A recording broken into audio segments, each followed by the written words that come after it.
उतार चढ़ाव के बीच कमजोरी के साथ कारोबार और फिर से 17,000 के ऊपर आने की तैयारी और टिकने की निफ्टी की आखिरी 1.5 घंटा बाजार का डाउ फ्यूचर्स मजबूत, हमारे बाजार कमजोर। कैसा रहेगा ट्रेड, क्या करें कल होने वाली मंथली एक्सपायरी की तैयारी, फोकस है इसी पर। स्वागत है आप सबका फाइनल ट्रेड में। नमस्कार, मैं हूं अनिल सिग्गी और नमस्कार, मैं हूं दीपांशु भंडारी। एक्शन के लिए हो जाइए तैयार, जहां पर बाजार का मूड माहौल बिगड़ा हुआ है बट थोड़ा निचले स्तरों से सुधरा है। वापस 17,000 पर निफ्टी आ गया है, 36,000 पर बैंक निफ्टी, तो हल्की रिकवरी भी हुई है। बट समझते हैं अनिल जी के साथ कि कैसे रहेगा आने वाला 1.5 घंटा कल की मंथली एक्सपायरी से पहले। बताएं सर, इस समय की बड़ी बात यही है दीप कि बाजार में उतार चढ़ाव के बीच कारोबार देखें, ट्रेड नीचे की तरफ का है, कमजोरी लगातार होती दिख रही है ऊपरी स्तरों से। 17,050 के इस वक्त करीब है, हम 17,000 के नीचे भी गए थे, नीचे से रिकवरी भी होते हुए दिखे हैं बाजार में। हम इस वक्त तो दोनों तरफ के ट्रेड आपको मिल रहे हैं आज के सेशन में। कमजोर क्या है पहले ये समझ लीजिए, banks, finance, NBFC, metal, IT, real estate, ये है आज के बाजार की कमजोर कड़ियां। मिड कैप और स्मॉल कैप शेयर भी आज बाजार की कमजोरी में अपना योगदान देते हुए दिख रहे हैं। नीचे है 1% इन दोनों के इंडेक्स, यानी कि यहाँ से भी कमजोरी के संकेत आपको आते हुए दिख रहे हैं। तो एक और ये ट्रिगर है आपके लिए। अब आइए अमेरिकी बाजारों को देख लीजिए।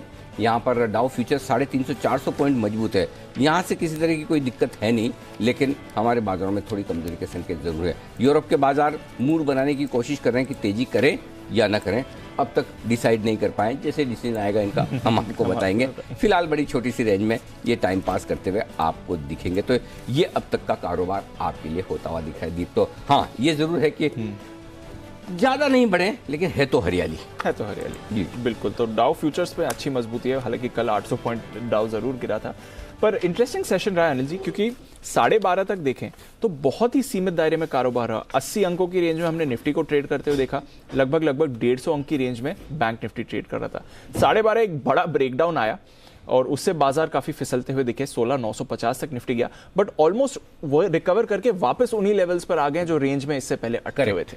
क्या चल रहा है ये सर?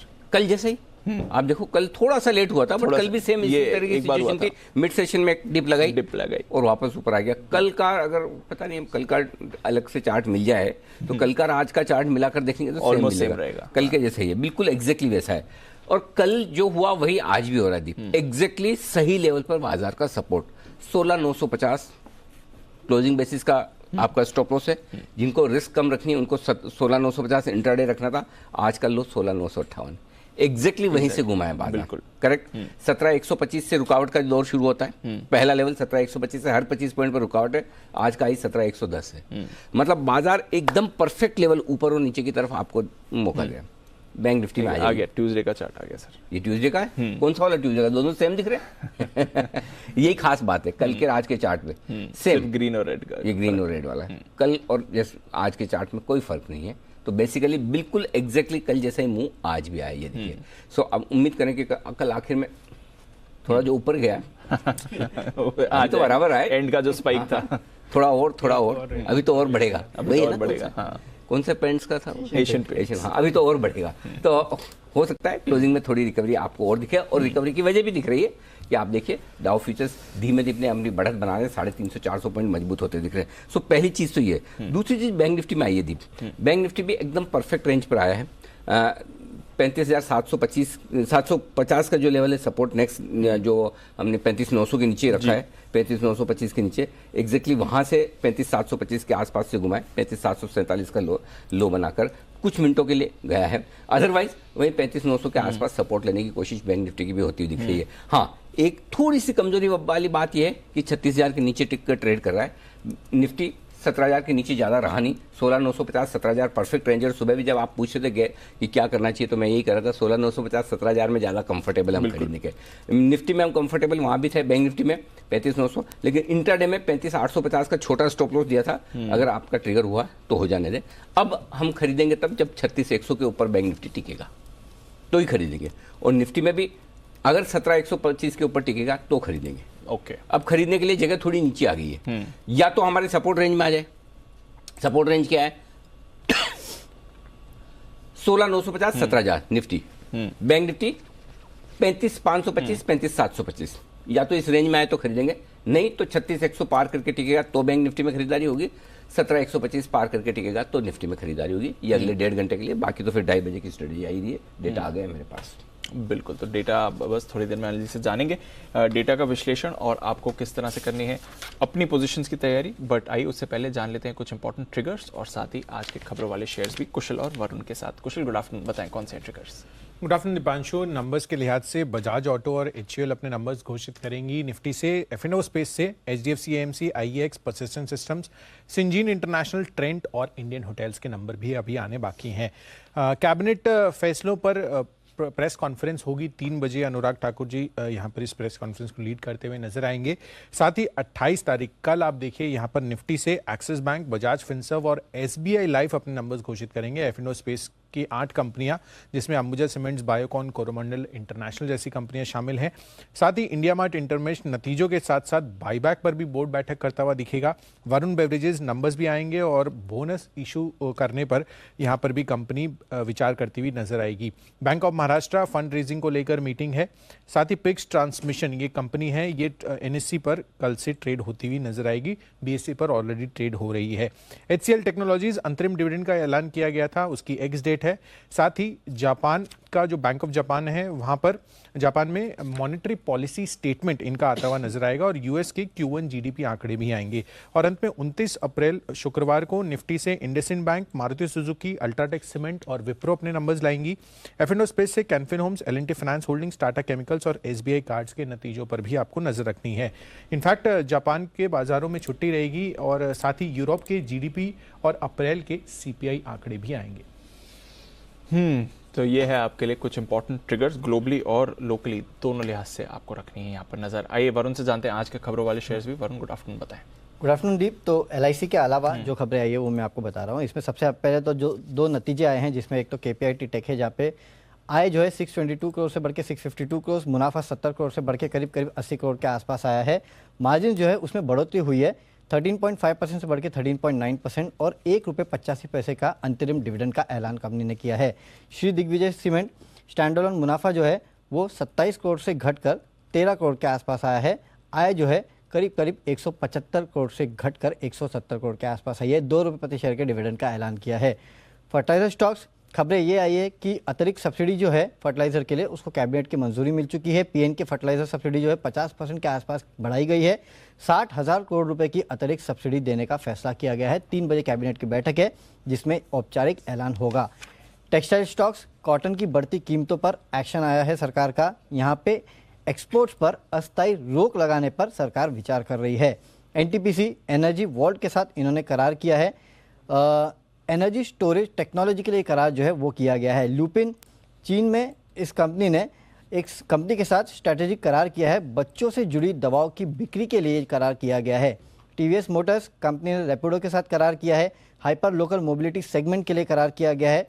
बजाज फाइनेंस फिनमैप के साथ इन्होंने फिक्स डिपॉजिट के लिए एक करार किया है। एयरटेल ने एक कंपनी के में करीब 7% के आसपास का हिस्सा खरीदा है। इसके अलावा ब्लॉक डील्स हुई है जिसमें गेल में 21 लाख शेयर, एनएचपीसी में 12 लाख शेयर और वर्धमान टेक्सटाइल में 14 लाख शेयर्स के बड़े सौदे हुए हैं। ओके, तो ये है आपके लिए सारे के सारे खबरों वाले शेयर। आइए क्लोजिंग शेयर का पहला बिगुल फास्टेस्ट फिंगर फर्स्ट में आगे निकले हैं किरण जी, कुणाल जी और राकेश जी के मुकाबले में किरण का कमाल।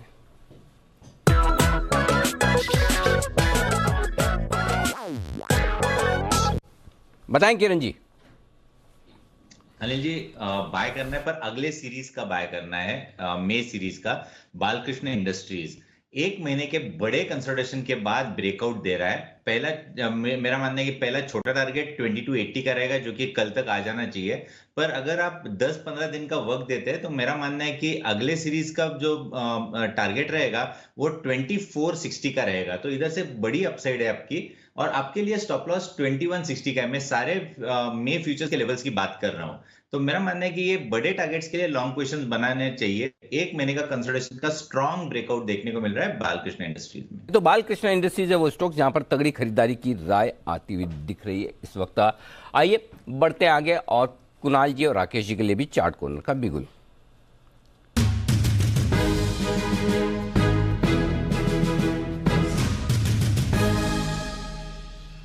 बताएं सर। अनिल जी, हमारा भी स्टॉक बालकृष्ण इंडस्ट्रीज है। चार्ट्स के ऊपर एक एक्स्ट्रा स्ट्रेंथ दिखा रहा है स्टॉक, एक पॉजिटिव क्रॉसओवर देखने को मिला है। ओवर टू कुणाल जी। अनिल जी देखिए, जो पूरी ये सीरीज रही है अप्रैल की, इसमें ये स्टॉक एक सीमित दायरे में कंसोलिडेट करता रहा। 2030 से लेकर 2160 तक का एक रेंज रहा और पूरा महीना इसने 130 पॉइंट की इस रेंज में बिताया और आज जब एक्सपायरी करीब है तब इसमें ब्रेकआउट आता हुआ दिख रहा है। तो बालकृष्ण इंडस्ट्री में शॉर्ट कवरिंग की पूरी संभावना दिख रही है। बाय करके चलने की राय है। यहां पर 2150 पर 2150 पर स्टॉप लॉस रखें, 2250 पहला टारगेट और इवेंचुअली 2300 तक जाना चाहिए। तो 2250 2300 के टारगेट के लिए बालकृष्ण में खरीदारी कराए। ओके, तो बालकृष्ण इंडस्ट्रीज यहाँ पर पसंद है कुणाल जी, राकेश जी को और साथ ही किरण जी को भी। अचानक से लगता है कि सबको पसंद आने लगा है। कुछ न कुछ बड़े मूव की तैयारी चार्ट पर दिख रही है बालकृष्ण इंडस्ट्रीज में। बड़े लेवल्स 2460 तक के किरण जी की तरफ से, 2300 तक के कुणाल जी, राकेश जी की तरफ से। आइए, आशु सर भी हमारे साथ है तैयार। आशु सर, अब से लेकर एक्सपायरी तक का व्यू बाजार पर, निफ्टी बैंक निफ्टी पर कहीं कोई स्प्रेड, कोई स्ट्रेटेजी? अनिल जी, जो लार्जर व्यू है वो जो परसों वाला था वही था कि कोई क्रेडिबल ट्रेड नहीं है, क्योंकि सारे ही स्टॉक्स में अक्रॉस द बोर्ड जो है पब्लिक ट्रैप्ड है, एग्जिट नहीं मिलेगा। जो बाउंस बैक आएंगे वो इंडेक्स में आएंगे और वो भी बहुत कंफ्यूजिंग होंगे। अनिल जी आप देखिए, मंडे था, सबका चार्ट खराब दिखता था, मतलब चार्ट खराब दिखते थे, और ट्यूसडे गैप अप, और ट्यूसडे शाम को जब अच्छे दिखते थे तो आज वेडनेसडे गैप डाउन। तो अनिल जी मतलब बाजार में वैसे दम नहीं है, लेकिन सिर्फ एक दम जो अब बनेगा वो बनेगा कि कल की एक्सपायरी में सारी कटान हो जाएगी। और जो मैं बार बार बोलता हूँ अनिल जी, एक्सपायरी अलर्ट से भी पहले से और एक्सपायरी अलर्ट से हम शुरू कर देते हैं कि आपके स्टॉक्स औने पौने दामों में कट जाएंगे। आपको बाजार एग्जिट, कभी बाजार ऑब्लाइज नहीं करेगा। अनिल जी हम शॉर्ट कवरिंग की बात करते हैं। शॉर्ट कवरिंग तब होती है जब शॉर्ट हो, सब लोग लॉन्ग है। अनिल जी पूरा इस बार तो ऐसा था ना कि नॉट जस्ट कि हम एचडीएफसी ट्विंस को ब्लेम करें या इन्फी को ब्लेम करें, across the board Tata power, Tata motor से लेके मेटल्स, मतलब कोई भी ऐसी स्पेस नहीं है कि जहां पे किसी को एग्जिट मिल रहा है, और सब विशफुल और होपफुल है। और विशफुल होपफुल मार्केट कभी ऑब्लाइज नहीं करती। Having said that Anil ji, जो जिस तरह की रिकवरी ग्लोबल मार्केट में देखी है, और एक अच्छी स्ट्रेंथ आज नजर आई है कि जिस स्पीड से 17,000 ब्रेक किया था आज, मतलब 16,900 17,000 का जो एक सपोर्ट लेवल है, और उसी स्पीड से अनिल जी वापस आया, तो उसके लिए कल का एक्सपायरी प्ले करने के लिए मेरे पास एक स्प्रेड है, और अगली एक्सपायरी के लिए एक स्टॉक है जो अब मुझे लगता है काफी करेक्ट हो गया, तो लॉन्ग करना चाहिए। अगर आप कहें तो मैं दोनों ट्रेड शेयर कर लेता हूं अनिल जी। पहले तो इंडेक्स वाला पहले है ना? हाँ जी, इंडेक्स वाला कर लेते हैं अनिल जी, जो कल की एक्सपायरी का है। बताएं सर। अनिल जी देखिए, 17,050 के आसपास निफ्टी चल रहा है। ग्लोबल मार्केट बहुत सपोर्ट है, और आजकल हम देख रहे हैं अनिल जी 200 पॉइंट निफ्टी ऊपर, 200 पॉइंट नीचे।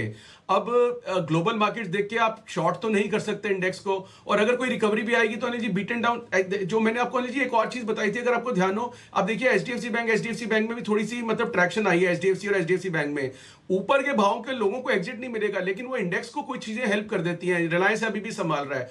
तो अनिल जी कल की एक्सपायरी की 17,100 की 17,100 की कॉल एक लेनी है और 17,200 की बेचनी है। ये स्प्रेड बनेगा अनिल जी 8-9 रुपए में, सिर्फ 8-9 रुपए लगा के। अनिल जी इससे ज्यादा आपको पता है कि अनलेस कोई बहुत ही बड़ा कन्विक्शन ट्रेड हो तो पैसा असाइन करना मुझे पसंद ही नहीं है। तो अनिल जी 17,100 की एक कॉल लेनी है जिसका भाव चल रहा है इस वक्त 60 रुपए, और 17,200 की दो कॉल बेचनी है जिसका भाव चल रहा है 26 रुपए। तो ये स्प्रेड बनेगा अनिल जी 8-9 रुपए में। 8-9 रुपए का मतलब हो गया अनिल जी 17,108-9 का आपका निफ्टी खड़ा हो गया।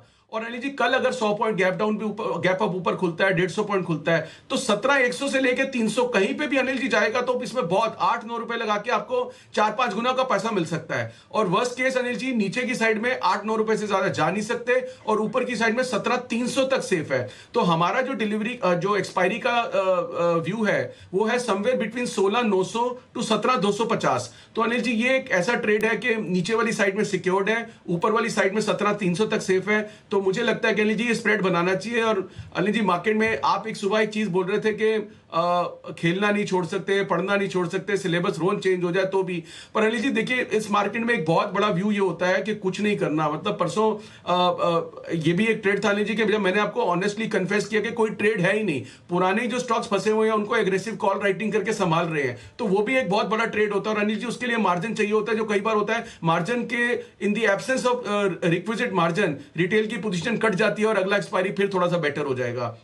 तो इसलिए मैं बार बार सबको पुश करता हूं सफिशिएंट मार्जिन रखिए कि ट्रेड गलत जाएगा, रिपेयर करना है। तो अनिल जी इस जो कल के व्यू से तो एक स्प्रेड है, और जो दूसरा स्टॉक है अनिल जी लेना है जो कि एक अच्छी करेक्शन के बाद मुझे लगता है कि कंसोलिडेट हो रहा है। और जिस तरह से चाइना के वजह से सोडा ऐश की डिमांड और प्राइसेस का इफेक्ट आ रहा है, वो एनएलजी और स्टॉक करेक्ट हो चुका है, कंसोलिडेट हो रहा है। वो एनएलजी टाटा केमिकल का भाव चल रहा है एनएलजी, टाटा केम स्टॉक का भाव चल रहा है 950-55 के, 50 कैश में 55-57 रुपए का फ्यूचर चल रहा है। मे का फ्यूचर शायद 2-4 रुपए ऊपर होगा। तो टाटा केम में एनएलजी 930 रुपए के स्टॉप लॉस से, क्योंकि काफी घट गया है, तो अब स्टॉप लॉस सिर्फ 25-30 रुपए का रखना चाहिए। और थोड़ा पोजिशनल है, और मुझे लगता है कि एनएलजी ये 1050, 1100, 1150 भी हो सकता है। और अगर मतलब ये मार्केट 17,000, 16,900 सपोर्ट लेती है, यहां से रिकवरी भी आ जाती है। ग्लोबल मार्केट में भी कल सपोर्ट दे रहे हैं, एलआईसी के आईपीओ का भी थोड़ा सा ट्रैक्शन तो पॉजिटिव बन सकता है। और सबसे बड़ी बात है जी, एक्सपायरी में जो कटान होनी है हो जाएगी। तो मेरा स्टॉक रहेगा जी टाटा केम। ये अभी किसी के प्राइस एक्शन में नहीं आया,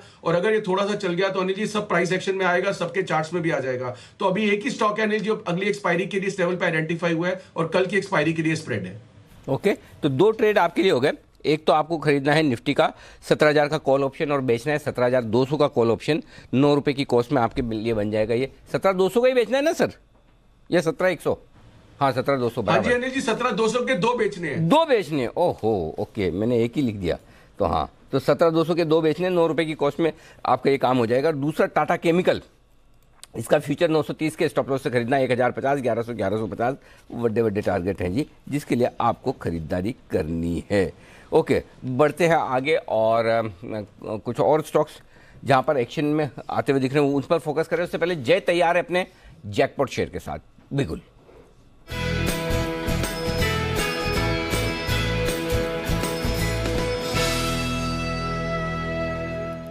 बताएं जय।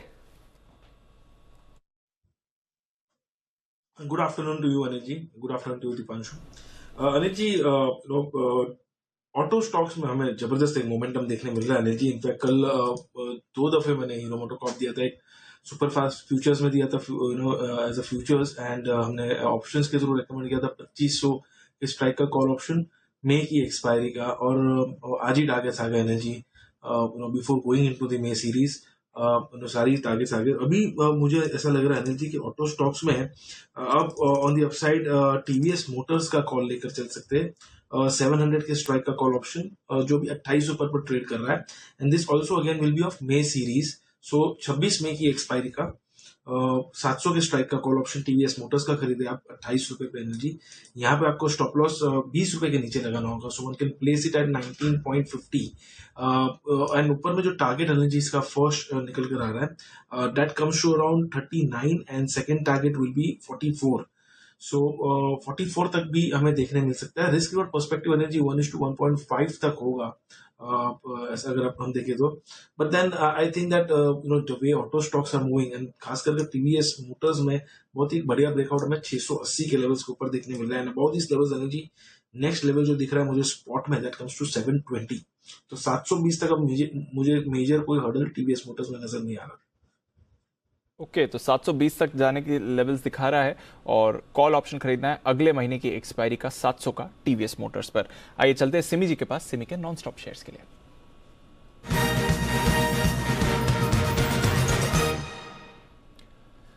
बताएं Simi ji. Good afternoon Deepanshu. Non stop share मैं अभी देने वाली हूँ, पर नॉन स्टॉप में ये स्टॉक जो है ये एकदम लोअर लेवल से घूम रहा है। स्टॉक में मुझे लगता है कि जबरदस्त शॉर्ट कवरिंग आनी चाहिए। स्टॉक का नाम है इंडिया सीमेंट। एकदम करंट लेवल से बहुत ज्यादा डाउनसाइड नहीं है, क्योंकि एकदम लोअर लेवल से है, स्टॉक रिकवर कर रहा है। और यहाँ से अगर ये स्टॉक रिकवर सचमुच दे सकता है रिकवरी, तो मुझे लगता है कि 214, 215 का मिनिमम टारगेट होगा, जो कि मैं एक्सपेक्ट कर रही हूँ। 214-15 का मिनिमम टारगेट है, और मैक्सिमम टारगेट 222 का है। तो ये 2 टारगेट्स के लिए इंडिया सीमेंट्स को खरीद कर चलने का सलाह होगा। एकदम लोअर लेवल से इसमें खोने का कुछ है ही नहीं, करंट लेवल से खरीदारी करके चलना चाहिए इंडिया सीमेंट को। मुझे लगता है कि नेक्स्ट सीरीज के लिए इंडिया सीमेंट को खरीदा जा सकता है, जिसका जो टारगेट जो मैंने दिया है हो सकता है फ्राइडे से नेक्स्ट मंडे तक आ जाएगा। 214-15 का पहला टारगेट, 222 का दूसरा टारगेट इंडिया सीमेंट मेरे तरफ से। तो ये है आपके लिए इंडिया सीमेंट्स, जिस पर आपको करके चलनी है खरीदारी। अच्छा एक्शन इस पर आ रहा है। स्टॉप लॉस बताएंगे सीबी जी? 208 8.5 के आसपास दिया था, 205 का स्टॉप लॉस के साथ ही खरीदी है, क्योंकि मुझे लगता है कि जो मैंने जो बड़े टारगेट्स दिए हैं वो बड़े टारगेट्स आ सकता है, इसलिए थोड़ा सा बड़ा स्टॉप लॉस भी हो गया। 205 से पहले स्टॉप लॉस नहीं होता है दीपांशु, 205 का ही स्टॉप लॉस लगेगा। Okay, no problem. तो 205 के स्टॉप लॉस के साथ खरीदारी कर रहे हैं आपको इंडिया सीमेंट्स, ये है काउंटर जो आपको अच्छे एक्शन में आ सकता है। आइए चलते हैं किरण जी के पास, उनकी एक और कॉल है तैयार। किरण का कमाल।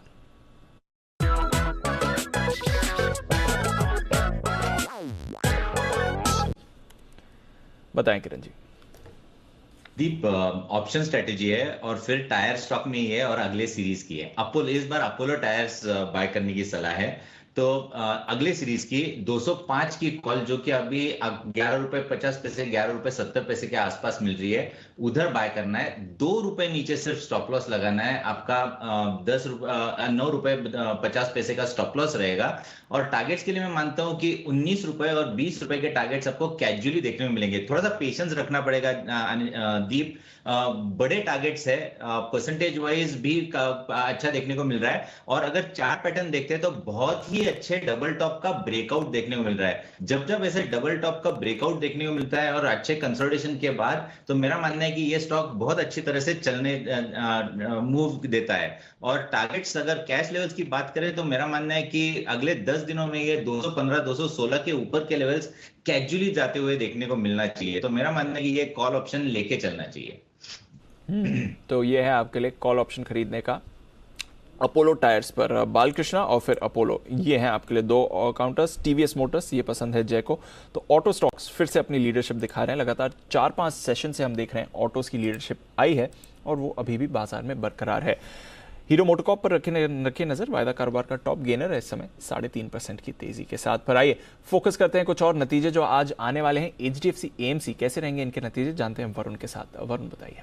ओके दीप, तो नतीजे थोड़े ठंडे रहेंगे। अब ठंडे में इसके लिए कह रहा हूँ क्योंकि ग्रोथ होगी, लेकिन ग्रोथ कोई एक्सपोनेंशियल ग्रोथ जो है वो आपको एचडीएफसी एएमसी के नतीजों में देखने नहीं मिलेगी। नो डाउट एसआईपी फ्लोज जो है वो अभी भी जारी है, लेकिन मार्केट में देखिए थोड़ा बहुत उतार चढ़ाव देखने मिला था। और ऐसा जब भी माहौल रहता है ना, तो इन कंपनीज की ग्रोथ थोड़ी धीमी हो जाती है। एवीएम अगर आप देखेंगे तो करीब 5 से 6% के आसपास की बढ़ोतरी होगी। साथ ही साथ जो कर्मचारियों पे खर्च है उसमें कुछ बढ़ोतरी का अनुमान लगा रहे। कुछ रिपोर्ट्स में पढ़ रहा था जो कि मान रहे थे कि 20 से 30% के आसपास इस कंपनी के कर्मचारियों के जो खर्च है उसमें बढ़ोतरी होने वाली है। और अदर इनकम जो कि पिछले क्वार्टर में काफ़ी अच्छी थी, उसमें भी थोड़ी गिरावट होगी। इसके लिए हमारा मानना है रेवेन्यू 9.5% बढ़ेंगे, 550 करोड़ पे आएंगे। एबिटा अगर आप देखेंगे तो 7.25% के आसपास की बढ़ोतरी होगी। मुनाफा 4.5% बढ़ेगा, 316 करोड़ से बढ़ के ये 330 करोड़ के आसपास आने वाला है। तो ग्रोथ होगी, लेकिन ग्रोथ थोड़ी धीमी होगी। जैसे कि आपने निप्पॉन लाइफ में देखा, करीब 12% के आसपास की ग्रोथ वहाँ भी हुई थी, तो यहाँ भी करीब 9-10% के आसपास की रेवेन्यू ग्रोथ हम मान के चल रहे हैं। ओके, तो यहाँ पर अच्छी रेवेन्यू ग्रोथ हो सकती है। निप्पॉन के नंबर्स बाजार को पसंद आए थे। स्टॉक में थोड़ा रिएक्शन उतार चढ़ाव वाला रहा, बट वहाँ पर हमने देखा। अब देखते हैं एचडीएफसी एएमसी का कैसा प्रदर्शन रहता है। स्टॉक वैसे एकदम सपाट है, नंबर से पहले कुछ ज़्यादा मूवमेंट इस समय नहीं दिखा रहा है। बट काउंटर्स जहाँ पर मूवमेंट आ रहा है वहाँ पर रखने बढ़कर वापस बीच में एकदम अभी थोड़ी देर पहले स्पाइक आया था। करेक्ट, थोड़ा नीचे आया था वापस। हाँ, बढ़ने के बाद एकदम तेजी से फिर से नीचे आया। इंटरेस्टिंग मूव है। कल भी काफी एक अच्छा मूव आया, कल बढ़िया मूव, आज वापस से मूव आकर नीचे आता दिखा है। इंटरेस्टिंग दिख रहा है। चलिए तो देखते हैं एचडीएफसी एएमसी नतीजों से पहले थोड़ा एक्टिव ये काउंटर आपको इस समय दिख रहा है। एक्टिव दिख रहे हैं कुछ और काउंटर्स भी जहां पर आपको रखनी चाहिए नजर। एबी कैपिटल, इसमें थोड़ी खरीदारी आई है। सिमी जी जरा देखें एबी कैपिटल के चार्ट को, 120 का लेवल।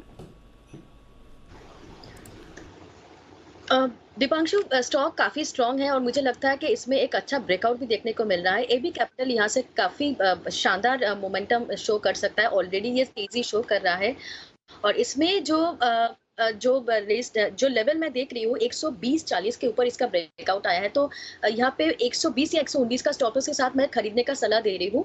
128 तक का रैली पॉसिबल है, जो कि मुझे लगता है 7 से 10 ट्रेडिंग सेशन में आ जाना चाहिए।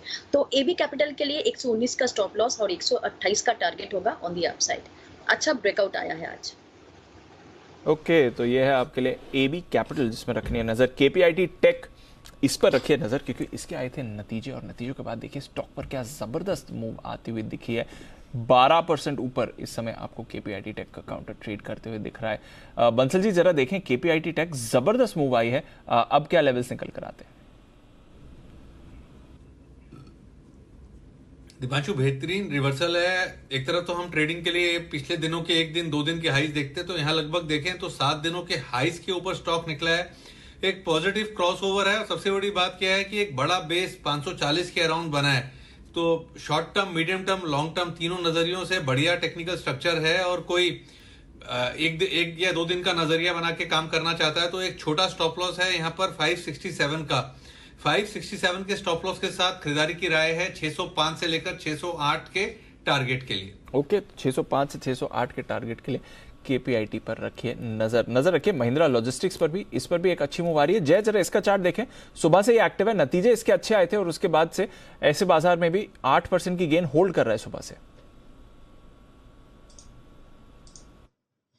श्योर दीप, जहां तक इसका सवाल है, मुझे ऐसा लग रहा है कि शॉर्ट टर्म में एक अच्छा मूव इसमें देखने तो मिला है। और चार्ट्स पर अगर मैं क्लियरली देख रहा हूँ तो एक 200 डेमा के आसपास ही स्टॉक अब पहुंच रहा है, तो वहां तक और टेस्ट हो सकते हैं लेवल्स जो हिसाब से आज वॉल्यूम्स हुए Deepanshu. More importantly that is one thing to keep in mind कि आज वॉल्यूम्स बहुत ही जबरदस्त इसमें देखने मिल रहे हैं। और स्टॉक जो इतने दिनों से करेक्ट हो रहा था, फाइनली वो करेक्शन के कंसोलिडेशन या तो चैनलाइज जो एक फॉल देखने मिला था उसके ऊपर एक ब्रेकआउट तो आया है दीप। सो इमीडिएट बेसिस पर हम अगर देखें तो 503 और अभी 513 पर चल रहा है, तो that will be a crucial support. उसके ऊपर जब तक होल्ड कर रहा है दीप, ये फिर से ऊपर में 560-65 तक के लेवल्स दिखा सकता है। So I think with this kind of a volume अभी भी अपसाइड थोड़ी बहुत हमें देखने मिल सकती है इसमें 565 तक। ओके, 565 के लेवल्स आ सकते हैं। महिंद्रा लॉजिस्टिक्स पर रखिए नजर। कैश बेस से ये काफी एक्टिव हो रहा है। एक्टिव एक काउंटर जो एक्सपर्ट्स के रेडार पर रहता है वो है इंडियन होटल्स। स्टॉक में तो काफी एक्शन रहा, काफी कवरेज रही है। नतीजे इस बार कैसे रहेंगे, आइए जानते हैं वरुण के साथ। वरुण बताइए, इंडियन होटल्स। ओके दीप, तो नतीजे तो अच्छे रहेंगे। खासकर हमने देखा था कि जो रिवेंज टूरिज्म चला था उसका एक बड़ा इम्पैक्ट जो है ओवरऑल होटल इंडस्ट्री पे देखने मिला था।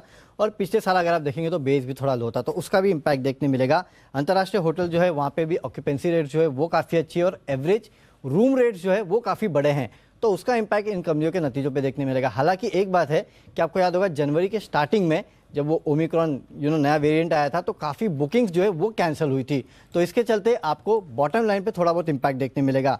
हमारा अनुमान है रेवेन्यूज जो है करीब 45% बढ़ेंगे, 892 करोड़ के आसपास ही आएंगे।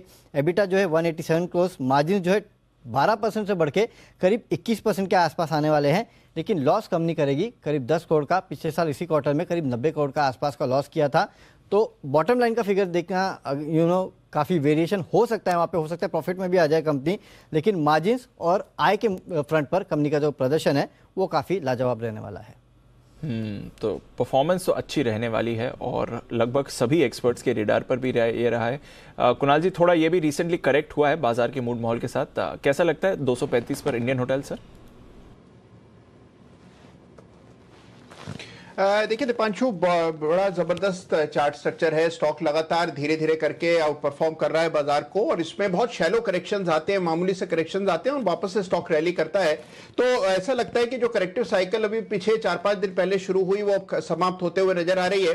दोबारा से स्टॉक इन स्तरों से रिकवर करेगा और एक अच्छा बेस मौजूदा स्तरों के आसपास बना हुआ है, तो ऐसा लगता है कि वापस 255-260 के रिसेंट हाई स्टॉक रिक्लेम करने के लिए तैयार हो रहा है। तो मेरी खरीदारी की राय है और एक स्टॉप लॉस यहां पर 230 पर रखें और 255 के टारगेट के लिए बाय करना चाहिए। होटल स्टॉक्स की बात निकली है, ट्रैवल स्टॉक्स की बात निकली, तो एक आशु सर से डेल्टा कॉर्प पर भी राय लेनी पड़ेगी। आशु सर, थोड़ा कंसोलिडेशन में रहा है, 300 के पार जाने के बाद अब वापस 270 के लेवल पर आ गया है। सही लेवल से एंट्री के लिए डेल्टा कॉर्प या फिर थोड़ा और करेक्शन का वेट कर सकते हैं? दीपांशु, आई थिंक मुझे लगता है कि सही लेवल है। और आपने देखा होगा दीपांशु, जब यहां से एक मूव आया 325-30 के बाद हमने इस पे कॉल देनी बंद कर दी क्योंकि एक मूव आ चुका था और उसके बाद रिजल्ट भी आया। रिजल्ट में थोड़ा सा वो जो 15 दिन का वो था, प्लस दीपांशु अभी जो हैंगओवर है, फिर से आप देखिए कोविड नैरेटिव शुरू हो गया। जो मास्क हटे थे, फिर दिल्ली पंजाब ने मास्क शुरू कर दिए, जो चाइना में लॉकडाउन जिस तरह से चल रहा है और थोड़ा स्पिल ओवर इफेक्ट आ रहा है, तो आई थिंक थोड़ा सा वो फियर साइकोसिस आ गया कि कहीं दोबारा से कुछ रिस्ट्रेन ट्रैवल तो नहीं हो जाएगा, नॉट दैट कि मतलब कोई लॉकडाउन हो रहे हैं या ऐसी कोई चीज हो रही है, क्योंकि सबसे ज्यादा जो इफेक्ट स्ट्रेट पे आता है वो हॉस्पिटैलिटी पे और ट्रैवल पे आता है, इसलिए हमने देखा इंडिगो भी प्रेशर में आया। तो आई थिंक वो चीज उसका वो हैंगओवर चल रहा है, बट अल्टीमेटली मुझे लगता है कि 250 से 275 बहुत अच्छा भाव है वापस लेने का, इसके बाद वापस ऊपर जाएगा, बट एक लेवल पे प्रॉफिट बुकिंग जरूर करनी चाहिए। दीपांशु, कहां से चल के आ रहे हैं बहुत सारे स्टॉक्स, तो whether it is my favourite Delta और any other stock, profit booking is 100% advisable. Beyond a point नहीं, beyond a point over bullish होने की जरूरत नहीं है, क्योंकि मार्केट एक रेंज में रहेगी। 2022 हमने कहा था कि एक बहुत डिफिकल्ट ईयर है, बीच में यूक्रेन फियर से एक बार पोजीशंस काफी कटी थी, तो लग रहा था कि एक मैक्रो मंदी खत्म हो गई क्योंकि हल्का हो गया है, लेकिन फिर वो यूफोरिया बना, वो एचडीएफसी मर्जर का यूफोरिया बना, बाकी 17,800 के बाद फिर वो न्यू हाई दिखने लग गया। तो उसके चलते आप देखिए कि जैसे ही जरा सा अगर एंट्री करते हैं तो आशु सर ये बताओ, हाँ जी, कि धीमे धीमे शेयर लेके आराम से बैठकर टेस्ट मैच वाला गेम खेलना है, या छोटे छोटे सिंगल्स लेते रहे, वनडे खेलें, या धड़ाधड़ वाला आज लिया कल बेचा 2020, कौन सा वाला खेलना है अभी? अनिल जी, सिंगल्स भी धीमे धीमे वाला है, 2020 भी धीमे धीमे वाला है, तो मतलब धीमे धीमे मतलब इन द सेंस कि शॉर्ट टर्म ट्रेड्स ही अनिल जी, अगर लॉन्ग टर्म व्यू लेके आज अनिल जी सबसे बड़ी प्रॉब्लम क्या है कि जो पिछले 2 सालों की जो आदतें खराब हुई हैं वो ज्यादा प्रॉब्लम कर रही है। और अनिल जी दूसरा, पिछले 4 महीनों में जो है होता क्या है, तो अनिल जी एक एग्जांपल देता हूं, अगर आपका लॉस 10 रुपए हो गया तो आपको 2-2 रुपए के कवर करके करना है, 10 रुपए होंगे नहीं। अगर आप उसमें डेस्परेट होते हैं, फ्रस्ट्रेट होते हैं या एग्रेशन दिखाते हैं तो 10 का 20 होगा, वो कम नहीं होगा। तो वो सबसे बड़ा डिसिप्लिन है जो लोग अभी भी नहीं ला पा रहे, क्योंकि वो market is behind us, that is history. अब वो चीजें नहीं होंगी अब तो मतलब। और दूसरी चीज अली जी, उस दिन मैं यूक्रेन वॉर के बारे में बोल रहा था, जितनी लंबी चल रही है, अनसर्टन फेज चल रहा है, अनसर्टेनिटी में कब क्या चीज डर्टी हो जाए। अली जी आप गारंटी ले सकते हैं कि कभी कोई न्यूक्लियर का मतलब अगर फ्रस्ट्रेट हो गया रशिया कोई न्यूक्लियर एक्शन ना ले ले या नैरेटिव ही ज्यादा कर दे, या आप गारंटी ले सकते हैं कि नेटो फ्रस्ट्रेट हो गया किस दिन कहेगा नहीं अभी तक तो हम मिलिट्री इक्विपमेंट दे रहे थे, अब हम अपना पार्टिसिपेट भी करेंगे।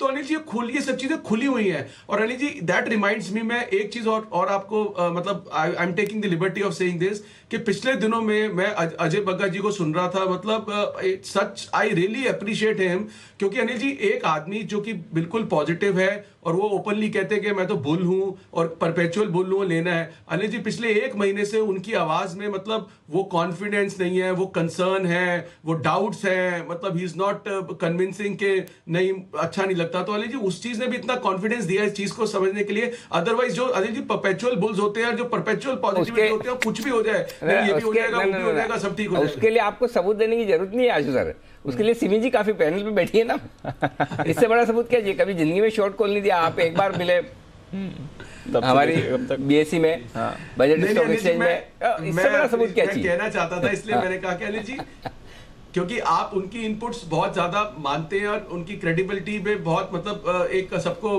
कॉन्फिडेंस है। तो अनिल जी मैं उनसे भी बहुत चीज देख रहा था कि इंस्पाइट ऑफ इतना कॉन्फिडेंस होने के बाद भी वो भी मतलब अभी डाउट में है। तो इसलिए अनिल जी मार्केट कहीं भागे नहीं जा रही है, छोटा छोटा ही करना पड़ेगा और छोटी छोटी पेशेंस रखनी पड़ेगी। ओके, सिंगल ले, छोटे छोटे, वो भी चिकी सिंगल्स नहीं, आराम से बन रहा तो ले, हड़बड़ी जल्दबाजी ना करें। अच्छा बंसल जी कुछ विशेष टिप्पणी करना चाहते हैं आशु सर के ऊपर, बताएं सर। नहीं अनिल जी, एक तो बिगुल की गुजारिश है, और दूसरा अनिल जी जो आप पूछ रहे थे कि क्या करें, सिंगल्स लें, डबल्स लें, हाँ। मतलब कि टेस्ट मैच खेलें, हाँ। तो अनिल जी उसका जवाब है कि it depends upon the Anil ji weather, मौसम के हाल पे डिपेंड करता है। और यहाँ तो अनिल जी मौसम का हाल ग्लोबल भी है और डोमेस्टिक पे है, तो अकॉर्डिंगली अनिल जी होता है। तो अनिल जी वो सिंगल्स के लिए मतलब कि वनडे के लिए अनिल जी चार्ट कॉर्नर के बिगुल की गुजारिश है। बिल्कुल, तो चार्ट कॉर्नर का बिगुल तैयार है, उसके बाद सेठी साहब भी तैयार है। बिगुल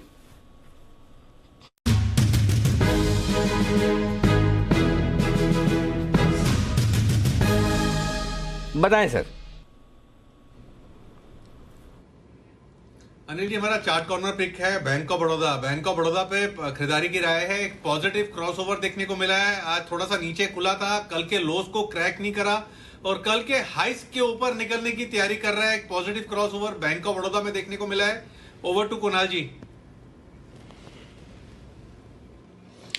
अनिल जी देखिए, कल बहुत जबरदस्त इसमें नीचे के लेवल से रिकवरी आते हुए हमने देखी। जबरदस्त चार्ट स्ट्रक्चर है बैंक ऑफ बड़ौदा का, और इसमें हम देख रहे हैं कि बाकी तमाम बैंक्स के मुकाबले ये आउट परफॉर्म कर रहा है। आज बैंक निफ्टी कमजोर है, बावजूद इसके bank of Baroda strength show कर रहा है, नया डे हाई बना रहा है। तो इन स्तरों पर बाय करके चलने की राय है। 114 रुपए पर 114 पर स्टॉप लॉस रख लें। पहला टारगेट 118 रुपए का, इवेंचुअल टारगेट 120 रुपए का। बड़ा शॉर्ट कवरिंग कैंडिडेट है बैंक ऑफ बड़ौदा में, खरीदारी कराए।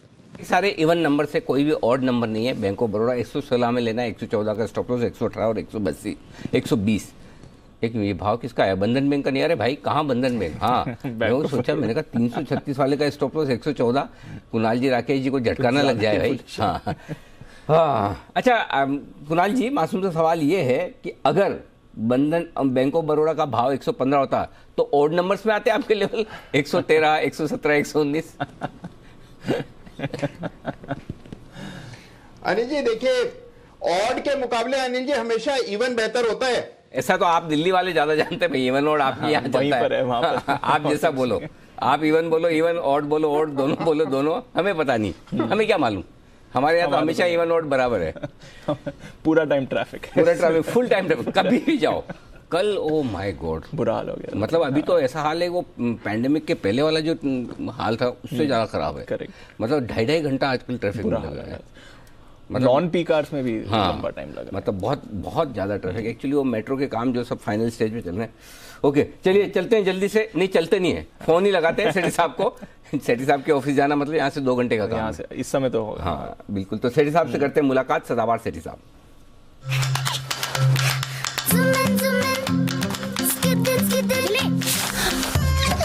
Ebix कैश हर खुशी के लिए काफी है।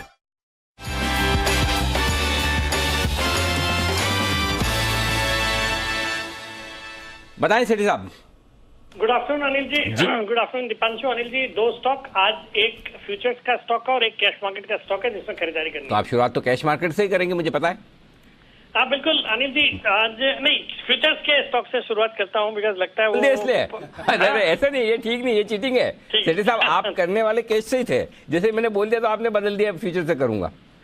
अच्छा चलो मैं कैश मार्केट ना आप फ्यूचर से करना पड़ेगा। आपने फ्यूचर बोला, फ्यूचर से करो। पहले आप अनिल जी, जो आज फ्यूचर्स का जो स्टॉक खरीदना है, एक कंट्रारियन बेट है, मेटल स्टॉक है। टाटा स्टील के मे फ्यूचर्स में खरीदारी करनी है। 1254 के लेवल पे अभी ये स्टॉक ट्रेड कर रहा है। अनिल जी, पिछले आधे घंटे की जो बाजार की स्टोरी है, बाजार में भले ही निफ्टी में कोई रिकवरी नहीं हुई, बट मेटल स्टॉक्स में एक जबरदस्त रिकवरी निचले स्तर से देखी जा रही है पिछले 4-5 दिनों की मार्केट के बाद। जितने भी ये मेटल स्टॉक्स है आज अभी डेज हाई पे आ गए, काफी कुछ ग्रीन भी हो गए। और टाटा स्टील पे एक्स्ट्रा बुलिश हूँ बिकॉज एक तो इनके अगले वीक 3 मई को, मतलब मंगलवार है और कोइंसिडेंटली अक्षय तृतीया का दिन है, उस दिन इस तिमाही के नतीजे आएंगे और कंपनी ने स्टॉक स्प्लिट के लिए भी बोर्ड मीटिंग कॉल करी है, तो स्टॉक स्प्लिट का भी अनाउंसमेंट आएगा।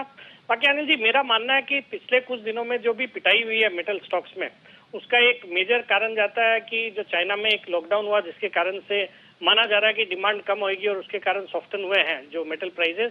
तो वहां पे भी अब लॉकडाउन थोड़ा थोड़ा उठ रहा है और उसके बाद अलावा चाइना की गवर्नमेंट भी स्टिमुलस पैकेज की तैयारी में है, तो वो अगर वैसा कुछ होता तो डेफिनेटली इसकी डिमांड में सुधार होगा। और बाकी ये स्ट्रक्चरल एक बुल रन है जिसमें ये टेम्पररी ब्लिप है जो मेटल के प्राइसेस है उसमें। और मेरा तो ये भी मानना है कि देर समय जब कभी ये रशिया यूक्रेन का वॉर खत्म होगा तो यूक्रेन जैसी कंट्री जिसको तबाह कर दिया गया उसको वापस से बनाना है इंफ्रास्ट्रक्चर का, वहां पे बहुत डिमांड रहेगी। फिर आपके रशिया में भी वैसा ही हुआ है, काफी कुछ रशिया को भी क्षति पहुंची है। तो इन सब को देखते हुए मुझे लगता है मेटल की जो तेजी है अभी देयर टू स्टे। तो ये बहुत अच्छे लेवल्स पे टाटा स्टील का स्टॉक जो कि अभी कुछ दिन पहले 1400 के लेवल्स पे था, अभी 1250-55 के लेवल पे ट्रेड करता है। यहाँ पे खरीदारी करने की सलाह मेरा। इसमें शॉर्ट टर्म का टारगेट है 1285 रुपए का, स्टॉप लॉस रखना है 1240 रुपए का। 1240 का स्टॉप लॉस, 1285, सारे के सारे लेवल से मई महीने के फ्यूचर्स के खरीदारी करने की राय। और मेटल्स में एक बाउंस बैक बनता भी है क्योंकि ऊपरी स्तरों से अच्छा करेक्शन हो चुके हैं। हम भी मेटल्स में नेगेटिव रहे लेकिन उसके बाद अच्छा करेक्शन हो गया, तो निचले लेवल पर आपको बेचना नहीं है, वापस रिकवरी आने दें। वेदांता तो देखिए हरे निशान में सुबह से ट्रेड करता हुआ दिख रहा है, जबकि बाकी मेटल्स थोड़े भी कमजोर हैं तब भी। तो आइए मेटल्स में थोड़ी बहुत खरीदारी सेठी साहब की तरफ से। टिस्को है मजबूत। सेठी साहब बताएं अब कैश मार्केट वाली पिक। अनिल जी, जो आज कैश का स्टॉक है, स्टॉक का नाम है CCL प्रोडक्ट, जो कि अभी 397 के लेवल्स पे ट्रेड करता है। ये भारत की एक लीडिंग कॉफी प्रोडक्शन, ट्रेडिंग और डिस्ट्रीब्यूशन करने वाली कंपनी है जो कि भारत के अलावा वियतनाम और स्विट्जरलैंड में भी प्रेजेंट है। कंपनी करीबन 250 तरह की कॉफी बनाती है, ग्लोबल कॉफी मैन्युफैक्चरर्स के लिए 90 से ज्यादा देशों में एक्सपोर्ट करती है और one of the largest coffee manufacturers in the world है। और इस कंपनी का जिस तरह से कॉफी के प्राइजेस पिछले कुछ दिनों में बढ़े हैं, जैसे ये जो मेजर कॉफी प्रोड्यूसिंग कंट्रीज है, ब्राजील है, वियतनाम है, कोलंबिया, इथियोपिया, वहां से कुछ प्रोडक्शन कम हुआ है, उसका फायदा देखा जा रहा है। इंटरनेशनली कॉफी के प्राइसेस बढ़े हैं। कल हमने टाटा कॉफी के नतीजे भी देखे, नतीजे अच्छे थे। मुझे लगता है ये स्टॉक भी यहाँ से अच्छा करेगा, फंडामेंटल्स अच्छे हैं। दिसंबर में जो नतीजे भी अच्छे थे, 58 करोड़ का पैट था, जो पिछले साल दिसंबर में 47 करोड़ का पैट था। बाकी रिटर्न रेशियोज अच्छे हैं, अच्छे वैल्यूएशन पे ट्रेड करता है, तो हम बुलिश ऑन द स्टॉक। मुझे लगता है करंट लेवल जो 397 के लेवल यहाँ पे खरीदना चाहिए इस स्टॉक को। मेरा शॉर्ट टर्म का टारगेट है 425 रुपए का, स्टॉप लॉस रखना है 390 रुपए का। ओके, तो 425 के टारगेट के लिए यहाँ पर CCL प्रोडक्ट्स पर करें खरीदारी end of course Tata steel, may futures, ये आप खरीद कर चलें। दो बेहतरीन कॉल सेठी साहब की तरफ से, शुक्रिया सर जुड़ने के लिए और अपनी कॉल्स शेयर करने के लिए। आइए अनिल जी से भी जानते हैं इस समय की मार्केट स्ट्रैटेजी क्या होनी चाहिए।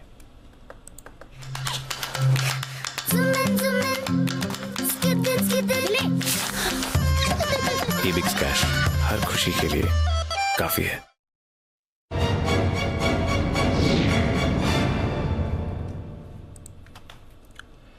सर डाउ फ्यूचर्स तो बढ़िया मूव दिखा रहे हैं, 325 अंकों की तेजी है, 1% ऊपर। नैस्डैक फ्यूचर्स में आप एक्शन देख रहे हैं।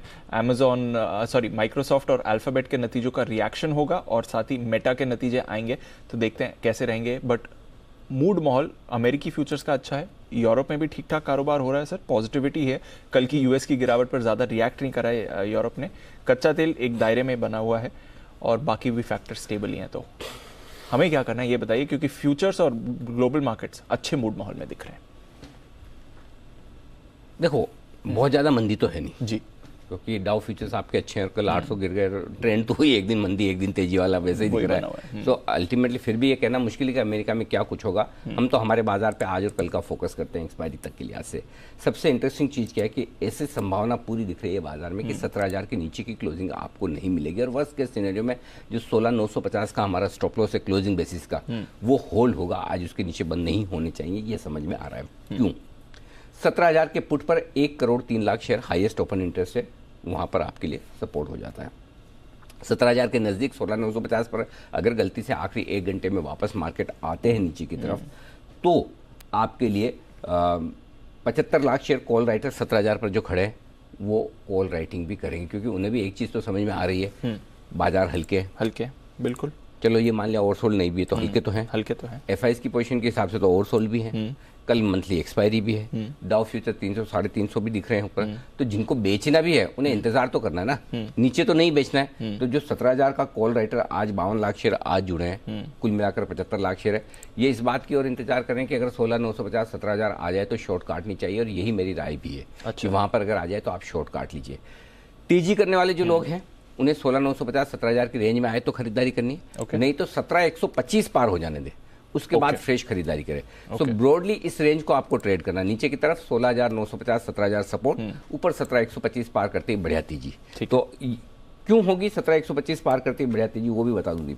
तब 17,000 का कॉल राइटर 75 लाख शेयर, 17,100 पर 85 लाख शेयर, ठीक है ना, ये हो गया 1 करोड़ 60 लाख शेयर।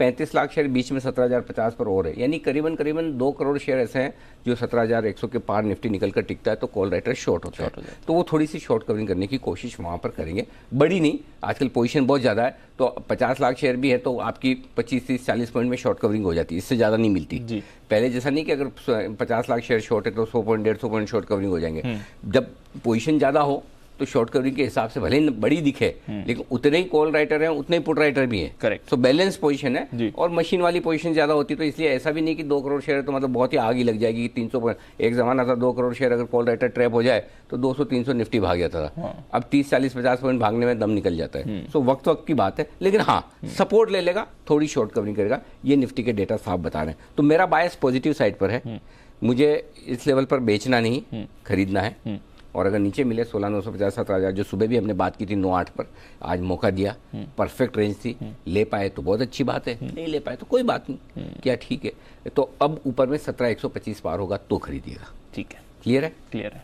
अब आइए बैंक निफ्टी 36,000 मेक और ब्रेक लेवल है जिसके पार निकले। 36,000 के पुट पर है 27 लाख शेयर और 36,000 के कॉल्स पे है 39 लाख शेयर। 40 राउंड फिगर में बोल देता हूँ, जिसमें से 32 लाख शेयर आज ही जुड़े और डीप अब 36,000 के ऊपर निकल रहा है। तो 3 बजे तक बैंक निफ्टी आपका 36,000 के ऊपर टिकना चाहिए और 36,100 के ऊपर टिक गया तो कहने क्या, तो आप 36,300 से 36,500 की रेंज में आज से कल के बीच में बैंक निफ्टी को जाते हुए देखेंगे। तब आपके लिए जो एग्रेसिव कॉल राइटिंग होगी वो जोरदार शॉर्ट कवरिंग होगी, वो बैंक निफ्टी को ऊपर ले जाने की कोशिश करेगी। 40 लाख 36,000 पे 23 लाख शेयर 36,100 और 36,200 पे कॉल राइटर है। तो बैंक निफ्टी में कॉल राइटिंग जबरदस्त होकर रखी है। अब ये वाली बात है कि शॉर्ट कवरिंग करवा पाते हैं या नहीं। नीचे सपोर्ट कम है इस बार बैंक निफ्टी में। अच्छी चीज क्या है, लॉन्ग पोजीशन कम है, शॉर्ट पोजीशन ज्यादा है। बैंक निफ्टी का पुट कॉल रेशियो 0.61 है, ओवरसोल्ड के बेहद नजदीक है। सो बैंक निफ्टी में शॉर्ट कवरिंग के चांस ज्यादा दिखते हैं अगर आ गए तो। और आने में कौन ला सकता है बैंक निफ्टी में शॉर्ट कवरिंग, थोड़ा कोशिश HDFC बैंक कर रहा है। एक्सिस बैंक का रिजल्ट कब है? कल। एक्सिस बैंक कल परसों है ना। तो अगर एक्सिस बैंक और थोड़ा आपको शॉर्ट कवरिंग का सारा HDFC से मिल जाए तो बैंक निफ्टी कमाल कर सकता है। Let's see. कल है सर, कल है ना। हाँ, वही सोचा कल है। तो ये 2 चीजें हैं जिन पर आपको फोकस रखना है। सपोर्ट नीचे बैंक निफ्टी पर सीधा 35,500 के आसपास बड़ा सपोर्ट है, जो आपने इस हफ्ते का लो भी है और आज का लो 35,750 के आसपास का है। तो ओवरऑल ठीक है, कोई ऐसी पैनिक वाली बात नहीं है और मेरे ख्याल से थोड़ा बायस पॉजिटिव साइड पर रखना चाहिए। बंद होते होते थोड़ा यहाँ से ऊपर जा सकते हैं। क्लियर है सर। चलिए, तो थोड़ा और ऊपर जाने की आपको पूरी बाजार में संभावना दिख रही है। इस बीच नंबर्स आए हैं सिंजीन के और इस पर रखिए नजर। 658 करोड़ से बढ़कर आय इनकी 758 करोड़ की आई है। तो 100 करोड़ की आय में आपने बढ़ोतरी आती हुई देखी है। मुनाफे की बात करें तो यहाँ पर 160 करोड़ से घटकर मुनाफा 148 करोड़ का आपको आते हुए दिखा है। मुनाफे में थोड़ी आपने कमजोरी बनती हुई देखी है। एक्सपेंसेस ठीक ठाक बढ़ोतरी हुई है in proportion to revenue growth, कुछ वैसा एक्शन नहीं है, बट थोड़ा यहाँ पर मुनाफे का आपने आंकड़ा गिरते हुए देखा है। पिछली बार थोड़ी बेस का सपोर्ट मिला था जहाँ तक मुनाफे का सवाल है। एक एक्सेप्शनल आइटम की वजह से भी इन्हें सपोर्ट मिला था, तो शायद उसकी वजह से इस बार का मुनाफे का आंकड़ा कम बढ़ेगा। पिछली बार की हाई बेस की वजह से आप ये फैक्टर देख रहे हैं। But Syngene on the face of it numbers अच्छे दिख रहे हैं और स्टॉक भी रिएक्ट करते हुए दिख रहा है। एक बार कुणाल जी जरा चार्ट देखें, सिंजीन नतीजों के बाद रिएक्ट कर रहा है। देखिए दीपांशु, नतीजों के बाद एक बड़ा मूव आया है और अब स्टॉक एक रेजिस्टेंस पर ट्रेड कर रहा है। तो मेरी राय में थोड़ा वेट एंड वॉच करना चाहिए। अब नई खरीदारी की राय नहीं है और जिनके पास पोजीशन है वो बने रहे नई खरीदारी के लिए। जब तक ये स्टॉक 650 के लेवल्स को पार न कर ले, उसके ऊपर न टिक जाए, तब तक नई खरीदारी ना करें। 650 पर काफी स्टिफ रेजिस्टेंस है शॉर्ट टर्म के हिसाब से, तो 650 के ऊपर खरीदारी की राय है। फिलहाल जिनके पास पोजीशन है वेट एंड वॉच करें और जिनके पास पोजीशन नहीं है थोड़ा स्टॉक को फिलहाल वेट एंड वॉच करें। ठीक है, थोड़ा वेट एंड वॉच करें क्योंकि रेजिस्टेंस पर चला गया, बट नंबर्स अच्छे हैं। On the face of it first cut numbers अच्छे दिख रहे हैं जहां तक सिंजीन का सवाल है। आइए, वक्त है 2:45। स्वागत करते हैं भसीन साहब का, भसीन के हसीन शेयर्स के लिए।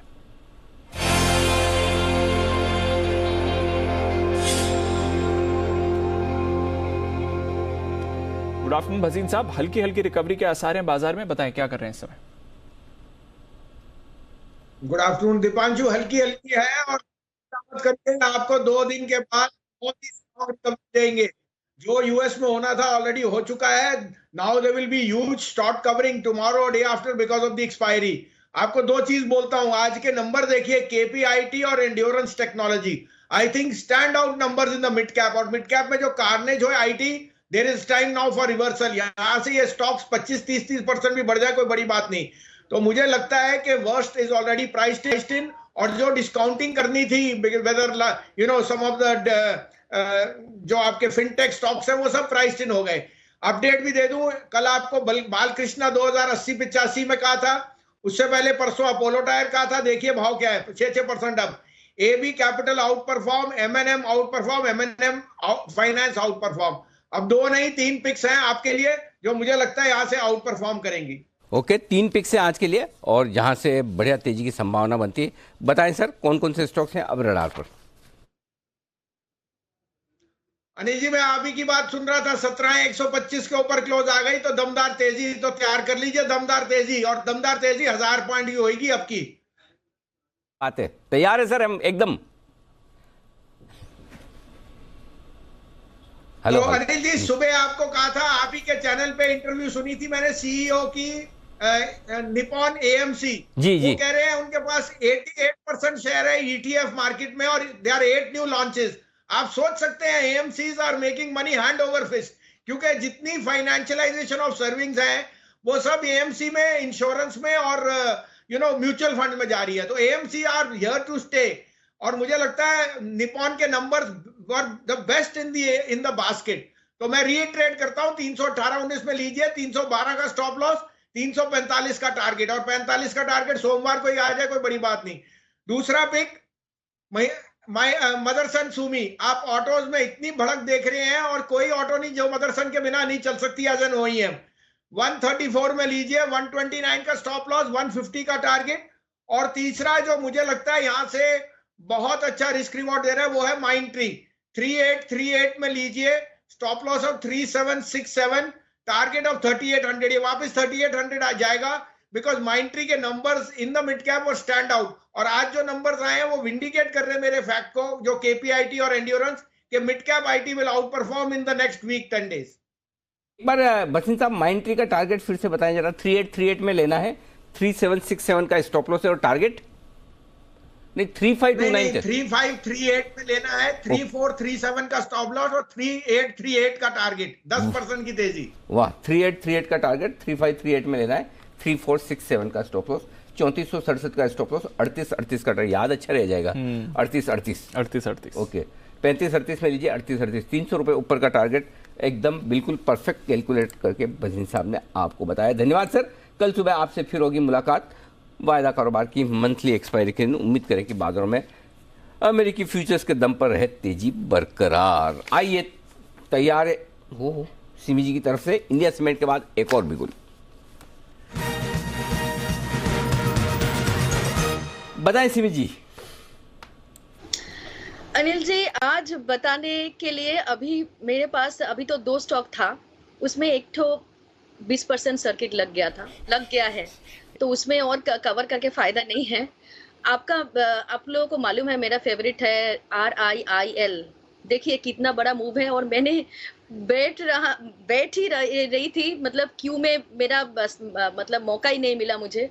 स्टॉक 20% अपर सर्किट हो गया है। सुबह एक बार कॉल दिया था, कभी कभी बहुत दिक्कत होता है जब टाइम वक्त पर मौका नहीं मिलता है। सुबह दिया था, मैनेज किया था रुचि देने के, तो रुचि में भी सुबह उस समय में दिया था। अभी रुचि में भी जो मैंने 2 टारगेट्स दिए थे उसका एक तो हासिल हो चुका है, दूसरा 1140 का जो टारगेट दिया था वो 1140 के आसपास जाके 3850 का सिर्फ 1.5 रुपया नीचे मेरा स्टॉप लॉस, मेरा टारगेट नहीं हुआ, नहीं तो सेकंड टारगेट भी हासिल हो जाता। RIIL यहाँ से और फ्रेश कैसे बाई करेंगे? जिन्होंने लिया है, मेरे क्लाइंट्स के पास है, मेरे खुद का पोर्टफोलियो में है, जिनके पास है ये स्टॉक, मुझे लगता है कल परसों ये स्टॉक रखने के लिए है, क्योंकि डेली चार्ट पे इतना शानदार ब्रेकआउट आ रहा था, देख के लग रहा है कि नया हाई के लिए दौड़ेगा। अभी जो मैं स्टॉक कवर कर रही हूँ उसमें इतना मौका अभी भी बाकी है, क्योंकि ये जस्ट ब्रेकआउट ही दे रहा है। ऑलरेडी किरण जी ने कवर कर लिया अपोलो टायर में इतना बढ़िया सा ब्रेकआउट आ रहा है कि ये मिस नहीं होना चाहिए। ये स्टॉक मुझे लगता है कि नेक्स्ट मतलब 7 से 10 ट्रेडिंग सेशन के लिए उठा के पोर्टफोलियो में रखिए, क्योंकि मुझे लगता है कि यहाँ से 10% का मिनिमम टारगेट बहुत ही जल्दी हासिल हो सकता है। सुबह कुछ देर पहले बालकृष्ण इंडस्ट्रीज में भी बाइंग आया था, हो सकता है अपोलो टायर, मतलब हो सकता है ऑटो एंसिलरी में बाइंग आ रही है, और Apollo tyre last 3-4 trading session से ही मोमेंटम में है, तो इसमें मिस ना हो। 218 का पहला टारगेट, 222 का दूसरा टारगेट, स्टॉप लॉस होगा 203 रुपया, 204.50 के ऊपर ब्रेकआउट आया था टेक्निकल चार्ट में। तो मुझे अपोलो टायर में भी बाई कॉल देना है 7 से 10 ट्रेडिंग सेशन के लिए। 218 और 222 का पहला और दूसरा टारगेट के लिए अपोलो टायर, ये भी एटलीस्ट नेक्स्ट 7-10 दिन के लिए रखिए। ओके, तो अपोलो टायर में खरीदारी करने की राय सिमी जी की तरफ से आती हुई 203 का स्टॉक लॉस। सिमी जी ने कहा कि 2 स्टॉक में देनी है बाइंग।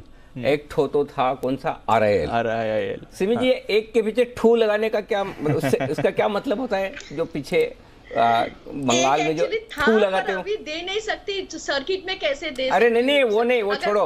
अरे मेरा उसमें कोई इंटरेस्ट नहीं, वो सर्किट लग गया मुझे पता है। एक ठू का क्या मतलब है?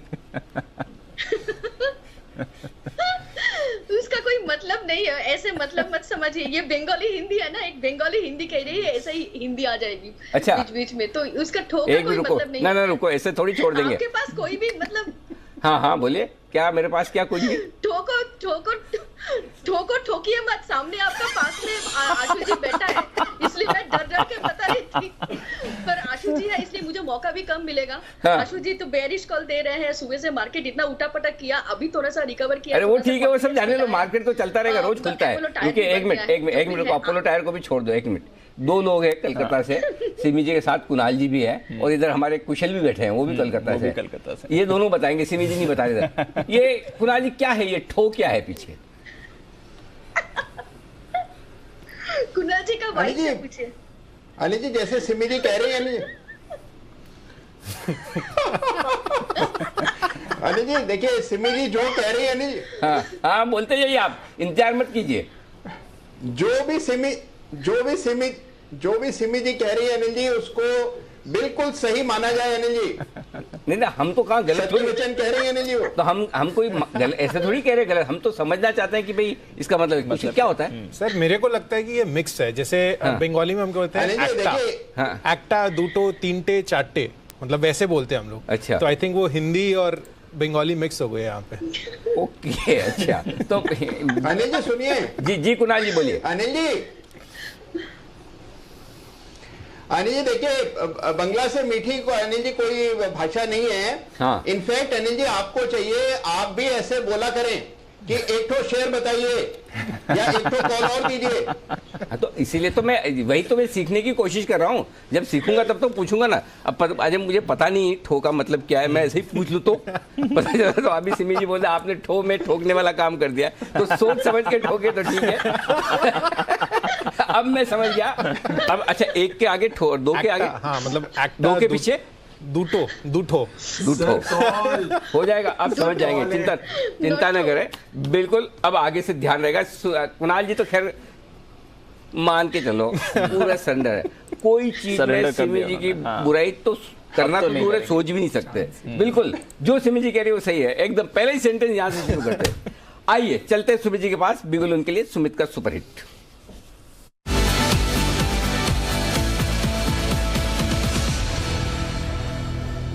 बताएं सुमित जी। अनिल जी एक तो खोल मेरे को भी देना है,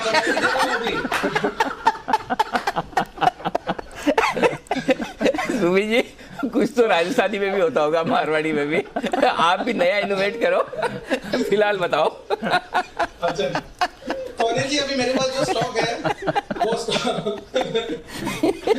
तो अनिल जी एक कॉल अभी जो मेरे को बाय का देना है उसका अभी भाव चल रहा है 183 रुपए 40 पैसे, 183 रुपए 50 पैसे, और ये स्टॉक के अंदर ब्रेकआउट है और मेरे को लग रहा है कि ये स्टॉक यहां से बढ़िया मूव आने वाले दिनों में दिखाने वाला है। स्टॉक का नाम है Mahindra and Mahindra finance. M&M finance के अंदर कल का हाई ब्रेक हो चुका है, रिसेंट का हाई ब्रेक करने वाला है, और ये स्टॉक के अंदर 190 से 195 रुपए तक के लेवल जल्दी शॉर्ट टर्म में देखने को मिलने चाहिए। M&M फाइनेंस के अंदर यहाँ पे CMB पे खरीदारी करें। स्टॉक का जो नीचे में सपोर्ट है 177 178 के आसपास का है, तो 177 का स्टॉप लॉस लगा के M&M फाइनेंस पे खरीदारी करें। 190 195 ये 2 टारगेट जल्दी ही ऊपर में देखने को मिलने चाहिए। ऑप्शन के जरिए भी ट्रेड लिया जा सकता है। 185 वाला कॉल अभी CMB पे खरीदारी करें जो कि 8 रुपए 90 पैसे पे ट्रेड कर रहा है। 6 रुपए 80 पैसे का इसके अंदर नीचे में स्टॉप लॉस लगाएं। ऊपर में 12 रुपए से लेकर 15 रुपए तक के टारगेट 185 के कॉल के अंदर देखने को मिल सकते हैं, और स्पॉट लेवल्स में 190 से 195 के लेवल जल्दी शॉर्ट टर्म में देखने को मिलने चाहिए। तो ये है आपके लिए M&M फाइनेंस का कॉल ऑप्शन खरीदने की राय सुमित जी की तरफ से 177 के स्टॉप लॉस के साथ, या फिर 185 का कॉल ऑप्शन खरीदे। ऑप्शन से याद आया, एक ऑप्शन दे रहे हैं आपको आशु सर्विस, स्विंग के सुल्तान आशु मैदान।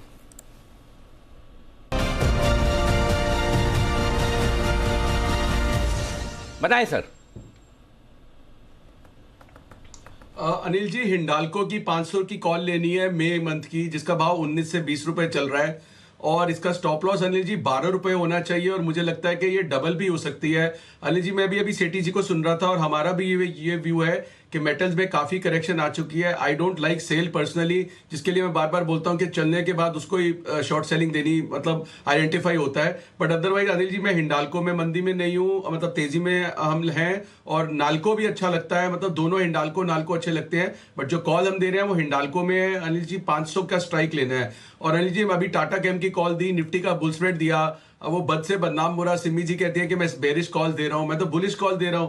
अनिल जी, एक मेरा थंब रूल है, पैनिक में और जब सब दुनिया कट रही है, जिसके लिए पहले कहते हैं बेच दो, ये टाइम स्टॉक्स बेचने का नहीं है, लेने का है। बेचने का टाइम होता है कि जब सारे चार्ट्स बहुत बढ़िया होते हैं और प्राइस एक्शन बढ़िया होता है और बाय बाय हो रही होती है। इस वक्त तो अनिल जी मतलब ये भाव बहुत नीचे के हैं, तो इनमें कोई भी शॉर्ट कॉल नहीं है। और मेटल्स में भी मुझे लगता है रिवर्सल है, तो हिंडाल्को की 500 की कॉल लेनी है। अगर किसी को रिस्क लेना है तो अनिल जी 472 के स्टॉप लॉस से 472 के वो फ्यूचर भी ले सकते हैं हिंडाल्को का, और दोनों हिंडाल्को नाल्को अच्छे लगते हैं। ऑन रिकॉर्ड नाल्को आज राकेश जी से सुबह भी शेयर किया था कि मुझे अच्छा लगता है। ओके, तो ये है आपके लिए हिंडाल्को का कॉल ऑप्शन खरीदारी करने की राय आशीष सर की तरफ से। 19-20 रुपए में खरीदे, 12 का स्टॉप लॉस, 38 दुगुना होने के चांसेस। अब मेटल शेयरों में थोड़ी थोड़ी खरीदारी के संकेत आ रहे हैं। टाटा स्टील, अभी सेठी साहब ने कहा, वेदांता के लिए हम भी बोल ही चुके हैं कि वेदांता में मंदी नहीं है, और हिंडाल्को में भी थोड़ी मजबूती के संकेत आ रहे हैं। तो काफ़ी पिटे हुए हैं मेटल स्टॉक, थोड़ी अपसाइड यहाँ से बनती हुई दिख रही है। आइए बढ़ते हैं आगे। परसिस्टेंट सिस्टम्स, ये है वो कंपनी जो नतीजे देने की तैयारी में है। आइए जान लेते हैं अनुमान। तैयार है कुशल बताइए। तो नंबर्स के लिहाज से परसिस्टेंट सिस्टम डॉलर आय टॉप लाइन जो है वो काफ़ी अच्छी रहने का अनुमान लगाकर चल रहे हैं। 8% की ग्रोथ, 21.5 करोड़ डॉलर्स पर कंपनी अपनी आय रिपोर्ट कर सकती है। साथ ही कंपनी की मार्जिन्स उतनी डिप नहीं होती हुई दिखेगी अन्य आईटी कंपनियों के मुकाबले। यहाँ पर करीब 40 बेसिस पॉइंट्स की ही गिरावट एक्सपेक्टेड है 13.6% पर। कंपनी का मुनाफा जहाँ तक बात है 6.8% बढ़कर 188 करोड़ पर कंपनी अपना मुनाफा दर्ज कर सकती है। डेफिनेटली ये देखना होगा कि इनके जो वर्टिकल्स हैं, तीनों वर्टिकल्स में कितनी अच्छी ग्रोथ आती हुई नजर आती है, और आगे के लिए मीडियम टर्म क्या आउटलुक है रेवेन्यू फ्रंट पर, डील पाइपलाइन पर, और साथ ही मार्जिन्स को लेकर कंपनी का क्या कहना है, क्योंकि अट्रिशन दर जिस तरह से बढ़ी हुई है उसका इंपैक्ट मार्जिन्स पर आगे कितना आता हुआ नजर आएगा, ये देखना काफी इंटरेस्टिंग होगा। तो परसिस्टेंट देखते हैं। फिलहाल कुछ मिड कैप आईटी कंपनीज के नंबर्स ने सरप्राइज किया है। साइंट के नंबर्स पर हमने देखा था बड़ा रिएक्शन आया था, आज केपीआईटी के नंबर्स पर बड़ा रिएक्शन आया है। अब देखते हैं परसिस्टेंट के नंबर्स कैसे रहते हैं। इस बीच हिंडाल्को की अभी बात चली रही थी, 14 लाख शेयर्स के कई सौदे हिंडाल्को में होते हुए दिख रहे हैं। तो आशीष सर की रिकमेंडेशन के बाद आपके सामने बात चली रही थी, 14 लाख शेयर्स के कई सौदे हिंडाल्को में होते हुए दिख रहे हैं। तो आशीष सर की रिकमेंडेशन के बाद आपके सामने हिंडाल्को पर खबर आ रही है, 14 लाख शेयर्स के सौदे भी इस पर होते हुए दिखे हैं। आइए जय के पास चलते हैं, बिगुल जय का जैकपॉट।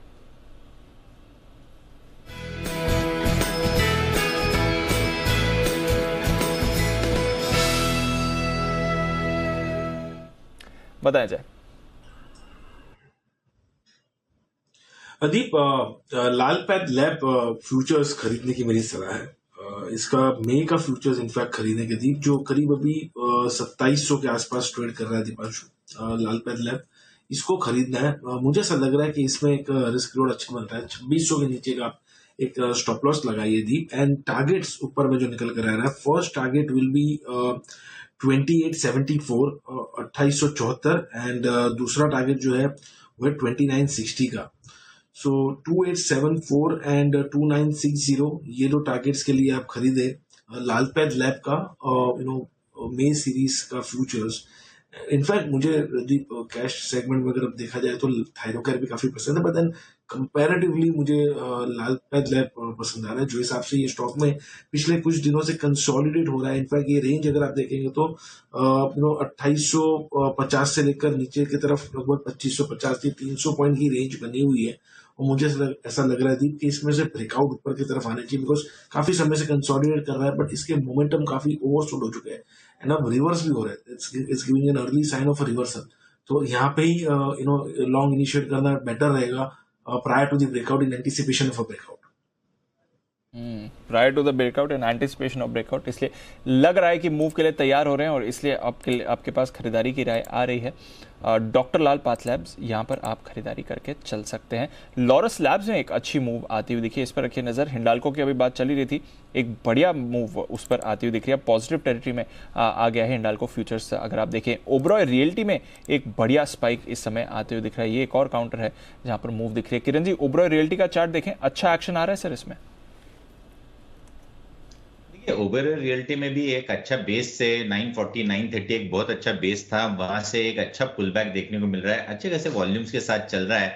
जो पिछले स्विंग हाइज थे और साइकोलॉजिकल रेजिस्टेंस है 1010 के, वो टेस्ट होते नजर आ जाने चाहिए। तो आपका अगर लॉन्ग पोजीशंस है तो 950 के स्टॉप लॉस के साथ लॉन्ग पोजीशंस क्रिएट करे, और बड़ा वाला ब्रेकआउट आपको 1000 के ऊपर ही देखने को मिलेगा। तो एग्रेसिव अगर बाय करना है तो 1010 के क्लोजिंग के ऊपर अगर बाय करते हैं तो एकदम सेफ हो जाएगा। और दीप, मेरे लिए एक बिगुल चाहिए, एक स्पेशल कॉल रहेगा।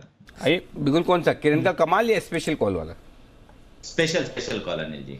किरण जी बहुत डिमांडिंग हो गया आजकल। पहले जब शो में नहीं होते तभी स्पेशल कॉल के लिए फोन करके बिगुल मांगते थे, आजकल तो शो में होने के बावजूद। किससे सीखे किरण जी आप? आरके कॉर्नर से। कभी कभी अच्छी चीजें भी सिखाया करो बंसल जी किरण जी को। चलिए फिलहाल बिगुल स्पेशल पिक का।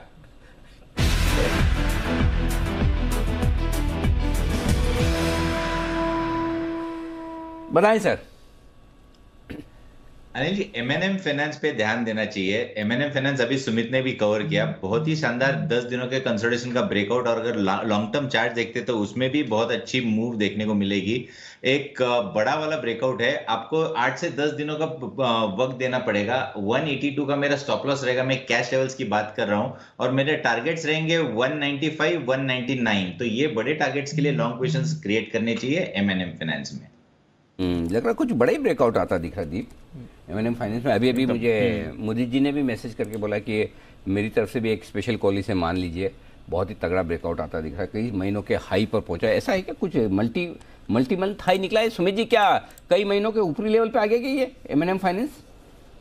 अनिल जी देखिए, ये स्टॉक जनरली चलता नहीं है, लेकिन इस बारी जो ये मोमेंटम आ रहा है ना, ये स्टॉक के अंदर बढ़िया मूव आने वाला है। ये स्टॉक पिछले नवंबर 2021 के हाई ये स्टॉक ब्रेक कर रहा है। मेरे को ऐसा लग रहा है कि ये जिस तरह से मूव दिखा रहा है, ये 200 का आंकड़ा जल्दी क्रॉस करेगा। तो आप मान के चले कि 6 महीने का कंसोलिडेशन का ब्रेकआउट इसके अंदर ऑलमोस्ट अभी देखने को मिल रहा है। ये बढ़िया मूव यहां से ऊपर की तरफ दिखाने वाला है। और वैसे भी फाइनेंशियल स्टॉक्स में एक एक करके मूव आ रहा है, और जो स्टॉक चले नहीं थे, LIC, M&M finance, LND finance, ये सब स्टॉक्स में मोमेंटम बन रहा है पिछले कुछ दिनों से।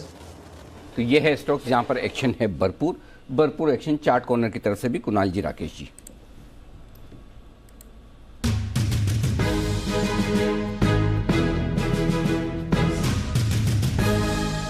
बताएं सर। अनिल जी, हमारा जो चार्ट कॉर्नर पिक है वो है भारतीय एयरटेल पर खरीदारी की राय है। यहाँ पर एक पॉजिटिव क्रॉसओवर बोथ लीडिंग और लैगिंग इंडिकेटर्स पर देखने को मिल रहा है। ओवर टू कुणाल जी। अनिल जी देखिए, एक आउट परफॉर्मेंस है निफ्टी के बनिस्पत। ये स्टॉक निफ्टी के मूवमेंट से बहुत ज्यादा प्रभावित नहीं होता है, और इसमें मूविंग एवरेज के लेवल से रिजेक्शन आता हुआ दिख रहा है। तो भारतीय एयरटेल पर हमारी खरीदारी की राय है इन स्तरों पर, यहां पर बाय करके चले। स्टॉप लॉस रखना है 745 रुपए पर, 745 के स्टॉप लॉस से बाय करें। पहला टारगेट होगा 770 रुपए का, इवेंचुअल टारगेट 782 रुपए का। खरीदारी की राय है भारतीय पर। ओके, भारतीय एयरटेल में खरीदारी करने की राय आ रही है कुणाल जी और राकेश जी की तरफ से। और राकेश जी ने कहा कि इसके लीडिंग और लैगिंग इंडिकेटर्स बहुत अच्छा संकेत है। ये क्या होते हैं दोनों वाले इंडिकेटर, लीडिंग और लैगिंग? बंसल जी बताइए।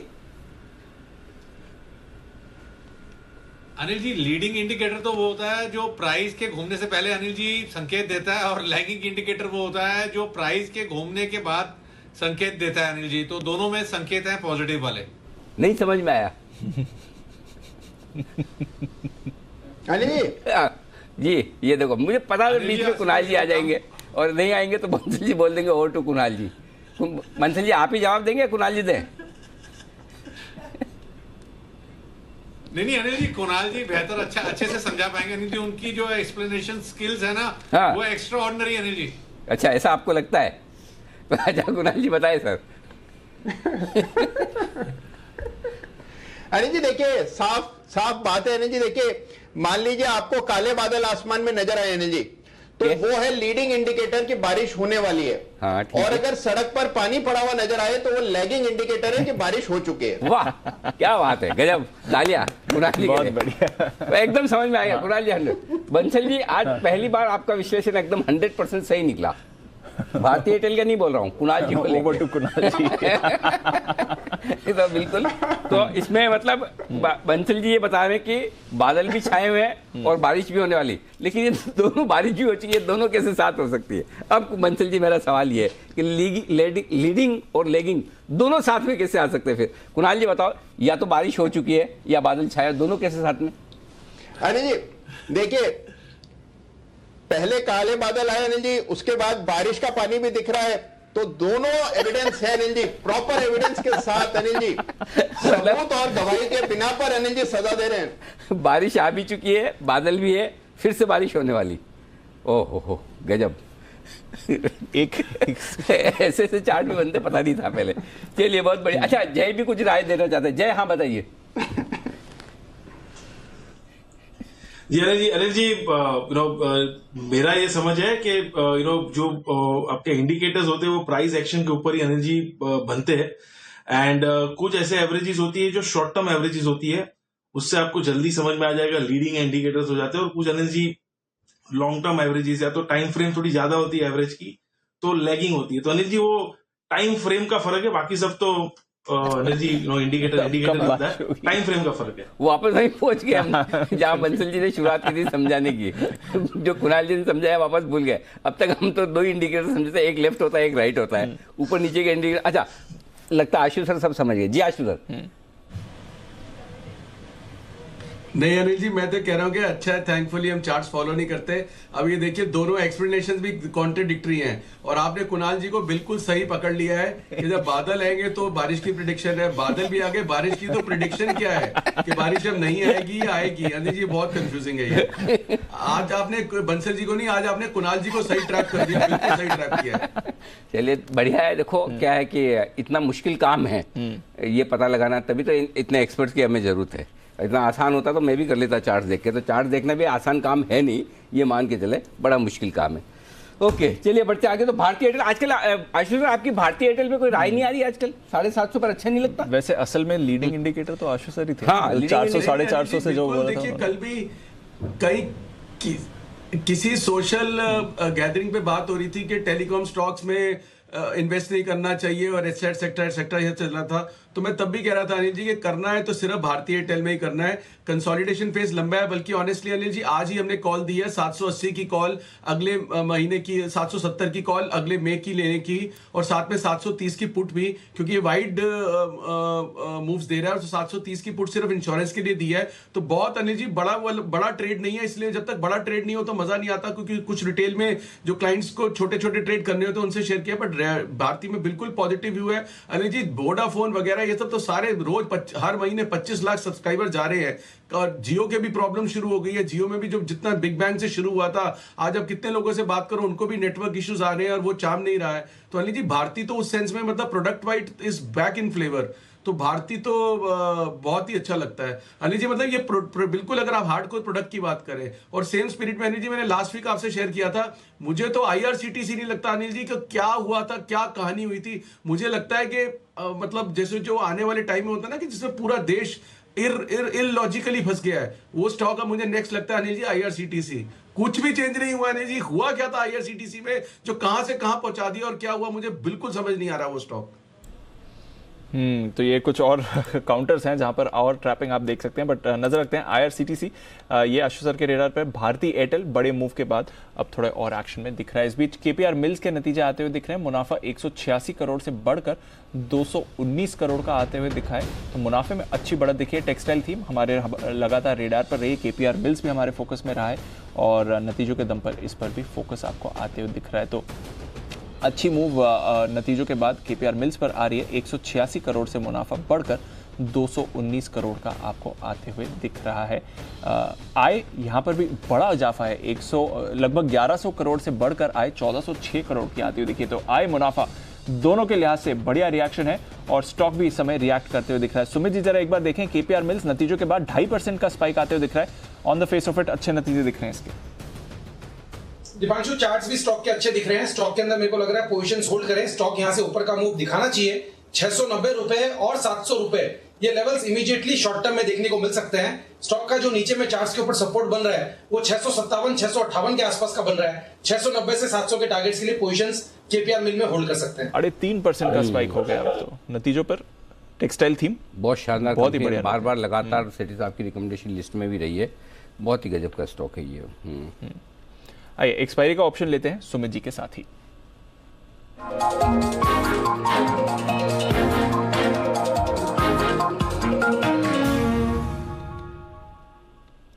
बताएं सुमित जी। दीपांशु, मैं यहाँ पे कॉन्ट्रा बेट लेने का सोच रहा हूँ। निफ्टी अभी 150 पॉइंट नीचे है, लेकिन मेरे को ऐसा लग रहा है कि 17,000 और 16,950 ये सपोर्ट लेना चाहिए निफ्टी के अंदर, और यहाँ से एक बाउंस बैक हमें कल के दिन में और यहाँ से 1-2 दिनों में देखने को मिलना चाहिए। 17,000 वाला कॉल अभी 101, 102 पे ट्रेड कर रहा है, तो 17,000 का कॉल 101 पे यहाँ पे सीएमबी पे खरीदारी करें, 51 रुपए का इसके अंदर नीचे में स्टॉप लॉस लगाएं। ऊपर में इस बाउंस बैक में मेरे को लगता है 17,100 तक का पहला पड़ाव है, ये जैसे निकलेगा तो 17,150 से 17,200 तक के लेवल जल्दी ही निफ्टी के अंदर बाउंस बैक में ऊपर की तरफ देखने को मिलेंगे। ऐसा होने पे 151 से 201 के टारगेट 17,000 के कॉल के अंदर देखने को मिल सकते हैं। तो 17,000 का कॉल खरीदारी करे, 51 का स्टॉप लॉस, 151 से 201 के टारगेट।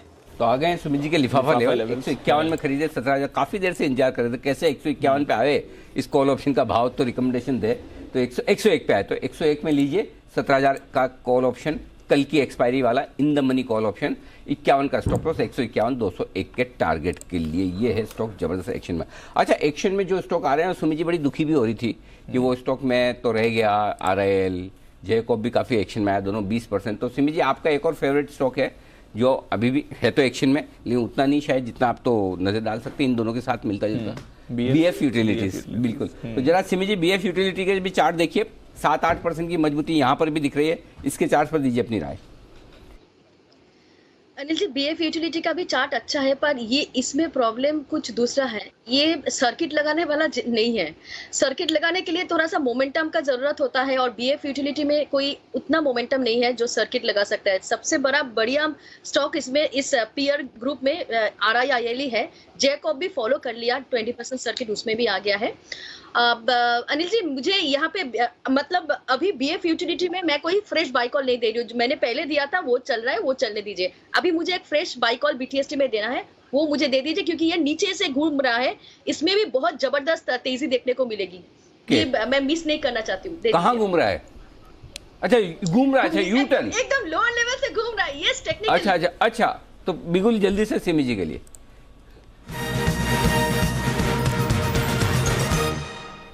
बताइए, सिमी जी जल्दी से बताइएगा। जल्दी मैं बता रही हूँ। अभी KPR मिल का रिजल्ट आया था, पूरा टेक्सटाइल में एकदम धूम मचा दिया, और एक स्टॉक जो कल से तेजी में है वो है सियाराम सिल्क। लोअर लेवल्स पे आ गया था, 700 के आसपास हाई बना था, इसके बाद करेक्शन आया, कल करेक्शन खत्म हुआ, आज पूरा दिन स्ट्रेंथ शो कर रहा है। KPR मिल का रिजल्ट के बाद जबरदस्त बूम आ गया, देखिए अभी 6% अप हो गया है, और यहाँ से ये कुछ भी नहीं है अनिल जी, ये स्टॉक वापस से 700 तक जाएगा मिनिमम। तो मेरा 640 642 का कॉल था, वहां पे मैं ले रही थी, पर मुझे लगता है कि 700 का मैं शॉर्ट टर्म का कॉल देने वाली थी, वो हो सकता है आज या कल सुबह तक आ जाएगा। तो सियाराम सिल्क फोकस में रखी है, ये स्टॉक जबरदस्त भागेगा। ये सियाराम सिल्क का 700 का टारगेट मैंने इसलिए दिया था क्योंकि 699 का ये इसका हाई था, जो ये बनाया था 12 अप्रैल को 699.90, वो हाई ये क्रॉस करेगा, 740 तक सीधा जाएगा। तो यहाँ पे मुझे लगता है कि 640 के आसपास मैं दे रही थी, 100 रुपया का मैं टारगेट दे रही थी। तो अभी थोड़ा सा टारगेट कम हो जाएगा क्योंकि बढ़ चुका है, फिर भी यहाँ से भी बढ़ेगा क्योंकि रिजल्ट अच्छा है और पूरा इंडस्ट्री फोकस में है। तो सियाराम सिल्क यहाँ से भी चलेगा। बाई स्टॉप लॉस यहाँ से ठीक है, चलिए 640 के आसपास देखा था ब्रेकआउट, 640 का ही लगाइए, 740 का मिनिमम टारगेट होगा। आज से कल के बीच में आना चाहिए, नहीं तो स्टॉक हम लोग हो सकता है मंडे तक ले जाएंगे। 740 का मेरा टारगेट है। 740 के टारगेट के लिए तो जिन कंपनियों में अच्छी रियल एस्टेट है वहाँ तेजी हो रही है, जिन कंपनियों में टेक्सटाइल के भी रिजल्ट आने हैं, तो दोनों का कॉम्बिनेशन वाला एक स्टॉक और है, बॉम्बे डाइंग भी 7% मजबूत है। सुमित जी जरा इसके चार्ट्स आप देखिए, इस स्टॉक में भी कुछ बड़ा रिजल्ट की डेट तो नहीं है कहीं कोई रिजल्ट, तो पता नहीं, मेरे ख्याल से ये इसी वजह से बढ़ रहा है। दोनों ही रियल एस्टेट स्टॉक्स भी जो भाग रहे हैं और साथ ही टेक्सटाइल स्टॉक्स भी। तो जरा इसके चार्ट्स देखिए। अनिल जी, ये स्टॉक बहुत तेजी कर रहा है, पिछले 5 दिनों के अंदर इसने 40 से 50 रुपए का मूव दिखाया है, और ये स्टॉक के अंदर ब्रेकआउट है, और जिस तरह का मूव दिखा रहा है ये स्टॉक के अंदर भी बड़ा मूव देखने को मिलेगा। 2019 के हाई तो ये स्टॉक ब्रेक कर चुका है, और जब तक ये स्टॉक अब ऊपर में 128 130 के ऊपर सस्टेन करेगा तब तक इसमें और तेजी बढ़ेगी। 150 रुपए 160 रुपए ये लेवल इमीडिएटली आने वाले दिनों में बॉम्बे डाइंग के अंदर देखने को मिल सकते हैं। तो ट्रेलिंग स्टॉप लॉस लगा के पोजीशंस होल्ड करें जिन्होंने भी ले रखा है वो लोग 150 से 160 के टारगेट्स के लिए। 150 160 के टारगेट के लिए बॉम्बे डाइंग है वो मजबूत स्टॉक यहाँ पर रखे नजर। आइए कैश का ऑप्शन तैयार है जय ठक्कर।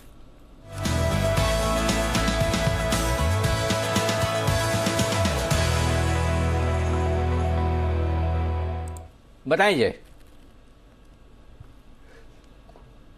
अनिल जी यहाँ पे खरीदना है कल की एक्सपायरी का 17,100 का कॉल निफ्टी का 55 रुपए पर ट्रेड कर रहा है अनिल जी। यहाँ पे आपको स्टॉप लॉस लगाना होगा 15 रुपए पर। 15 पर स्टॉप लॉस लगाया 15 पर 55 पर खरीदे।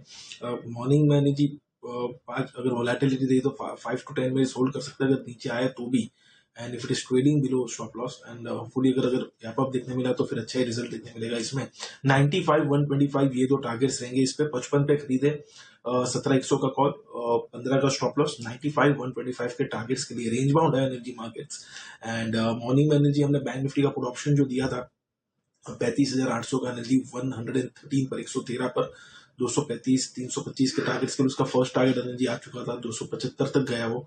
एंड फिर से एक चीज देखने मिल रही है कि लोअर लेवल तक जाता है और वहीं से फिर से एक बाउंस कर कर मार्केट्स हाई लेवल्स पर भी जा रहे हैं। तो बोथ द साइड्स ट्रेड देखने मिल रहा है अनिल जी। एंड ये एक्सट्रीम फिर से मुझे ऐसा लग रहा है जो हिसाब से डेटा शेप अप हो रहा है इस trading near the lower end of the range. Morning में भी lower end of the range पर था फिर भी हमने पुट ऑप्शन दिए थे बिकॉज कहीं ना कहीं वो सेलिंग ज्यादा दिख रही थी एंड लग रहा था कि वो रेंज नीचे की तरफ शॉर्ट टर्म में ब्रेक होगी और वो हुई। अब मुझे ऐसा लग रहा है कि ऊपर की तरफ आ सकता है जो हिसाब से डेटा शेप अप हुआ है। I think it can go towards 17 150 200 की जो रेंज है टेस्ट कर सकता है। उसको निकाल कर ट्रेड करना इज सीम्स डिफिकल्ट कल एक्सपायरी पॉइंट ऑफ व्यू 17,200 निकालना बट एटलीस्ट 150 200 तक एक दफे जा सकता है ऐसा लग रहा है। ओके तो ये है आपके लिए 17,100 की कॉल पर खरीदारी की राय 55 के लेवल पर कल ही की एक्सपायरी पर ये आ रही है। आइए एक्सिस बैंक जिसकी अभी थोड़ी देर पहले बात हो रही थी कल आने वाले इसके नतीजे जानते हैं वरुण के साथ कैसे रहेंगे एक्सिस के नतीजे। वरुण बताइए। ओके तो नतीजे अच्छे रहेंगे क्योंकि ओवरऑल अगर आप देखें तो डिपॉजिट और लोन ग्रोथ जो है उसमें करीब 14 से 15% के आसपास की बढ़ोतरी का अनुमान है। रिटेल और एसएमई सेगमेंट जो है वहाँ से काफ़ी हद तक इस कंपनी को सहारा मिलता हुआ नजर आएगा। क्रेडिट कॉस्ट कम हो रही है, साथ ही साथ ज़्यादा यील्ड वाले प्रोडक्ट जो कंपनी ने बेचे उसके चलते नेट इंटरेस्ट मार्जिन को काफ़ी हद तक सहारा मिलने वाला है। प्रोविजनिंग भी कम होगी जिसका सहारा भी आपको प्रॉफिट में देखने मिलेगा। एनआईआई करीब 20.5% के आसपास की बढ़ोतरी होगी, 9,100 करोड़ के आसपास से आएगा। प्रॉफिट करीब 50% के आसपास की बढ़ोतरी होगी, 4,000 करोड़ के आसपास आ सकता है। नेट इंटरेस्ट मार्जिन 3.4% से बढ़ के 3.5% पे आएंगे। ग्रॉस एनपीएस 3.17% से गिर के करीब 3% के आसपास आ सकते हैं। तो नतीजे अच्छे रहेंगे और बैलेंस शीट के लिहाज से भी अगर आप देखेंगे तो स्ट्रॉन्ग बैलेंस शीट रहने वाली है, अच्छे नतीजे आएंगे। ओके तो ये है आपके लिए एक्सिस बैंक, अच्छे नतीजे आने वाले हैं। आईसीआईसी के तो अच्छे प्रदर्शन था ही, उसके बाद स्टॉक ने भी थोड़ा सहारा दिया। अब देखते हैं क्या एक्सिस भी वैसे ही रेपुटेशन दिखा सकता है कि नहीं, एक्शन में आ रहा है। इस बीच आइए चलते हैं अनिल जी के पास और लेते हैं एक दमदार कॉल कल के 2000।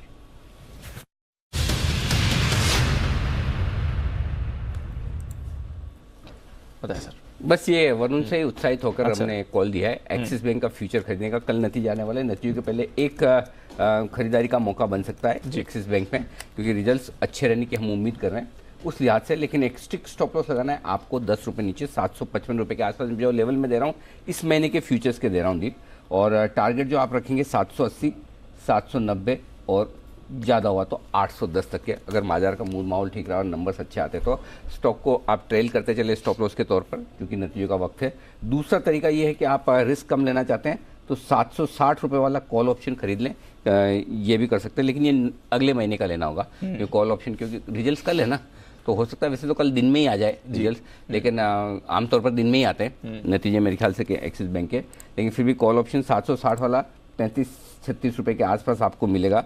स्टॉप लॉस आपको 20 रुपये का लगाना है और ऊपर के टारगेट जो बनेंगे उसमें 50 रुपये 60 रुपये और 65 रुपये तक के टारगेट के लिए आपको 760 वाला कॉल। तो आप अपनी रिस्क के हिसाब से बाजार की वॉलेटिलिटी चूंकि ऊपर नीचे आजकल बहुत होता है लेकिन आज चूंकि डाउ फ्यूचर 350 ऊपर है तो उम्मीद कर सकते हैं कल ठीक सेशन हो। तो ऐसे में 760 वाला नेक्स्ट मंथ का कॉल ऑप्शन या फिर करंट मंथ का आप खरीद रहे हैं तो 10 रुपये के stop loss, strict stop loss रखिएगा 765 पर लेकर 755 का स्टॉप लॉस। 780, 790, 810 तक के टारगेट के लिए ये एक्सिस बैंक में खरीदारी करने की राय। ओके, तो यह एक्सिस बैंक पर खरीदारी की राय। फ्यूचर्स अगर आप देख रहे हैं तो 780, 790 और 810 के टारगेट, अदरवाइज 760 का कॉल ऑप्शन खरीद सकते हैं। आइए अनिल जी से मार्केट स्ट्रैटेजी भी ले लेते हैं उनकी। अनिल जी, मजबूती तो बनी हुई है, डाउ फ्यूचर्स की 350 अंक ऊपर हैं, 1% ऊपर आपको नैस्डैक फ्यूचर्स दिख रहे हैं। यूरोप के बाजार 0.5% ऊपर हैं, तेल दायरे में है, गोल्ड सिल्वर डॉलर में ज्यादा बड़ा एक्शन होते हुए नहीं दिख रहा है। मेटल्स इस समय थोड़ा बाउंस बैक के आसार दिखा रहे हैं, तो अच्छा मूड माहौल बना हुआ है। कंसिडरिंग कल की जो फॉल हुई है, क्या करके जाना है सर? शॉर्ट तो काटनी चाहिए। हल्की फुल्की तेजी 16,800 के पुट ऑप्शन के स्टॉप लॉस के साथ कर सकते हैं। एक तरह से या तो 16,800 का आप स्टॉप लॉस समझ के चलें या 16,800 का पुट लेकर चलें, लेकिन व्यू यहाँ पर बेचने का नहीं है।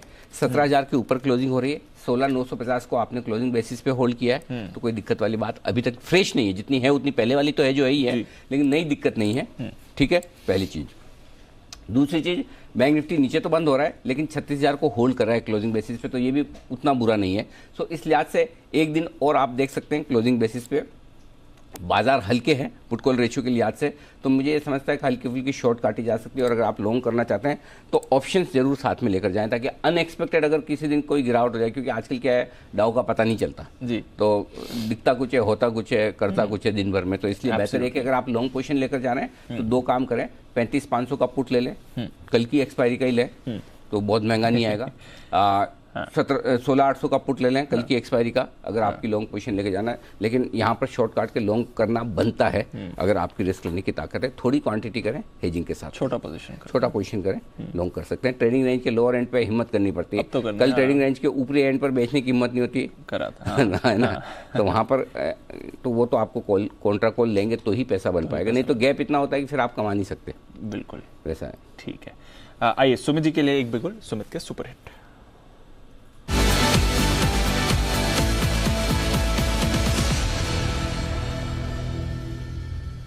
बताएं सुमित जी। दिवांशु, भाई का स्टॉक रडार पे आया है, 975 रुपए का अभी भाव चल रहा है। स्टॉक का नाम है सिप्ला। सिप्ला एक ओवरसोल्ड लेवल से बाउंस बैक दिखाने का शुरुआत कर रहा है।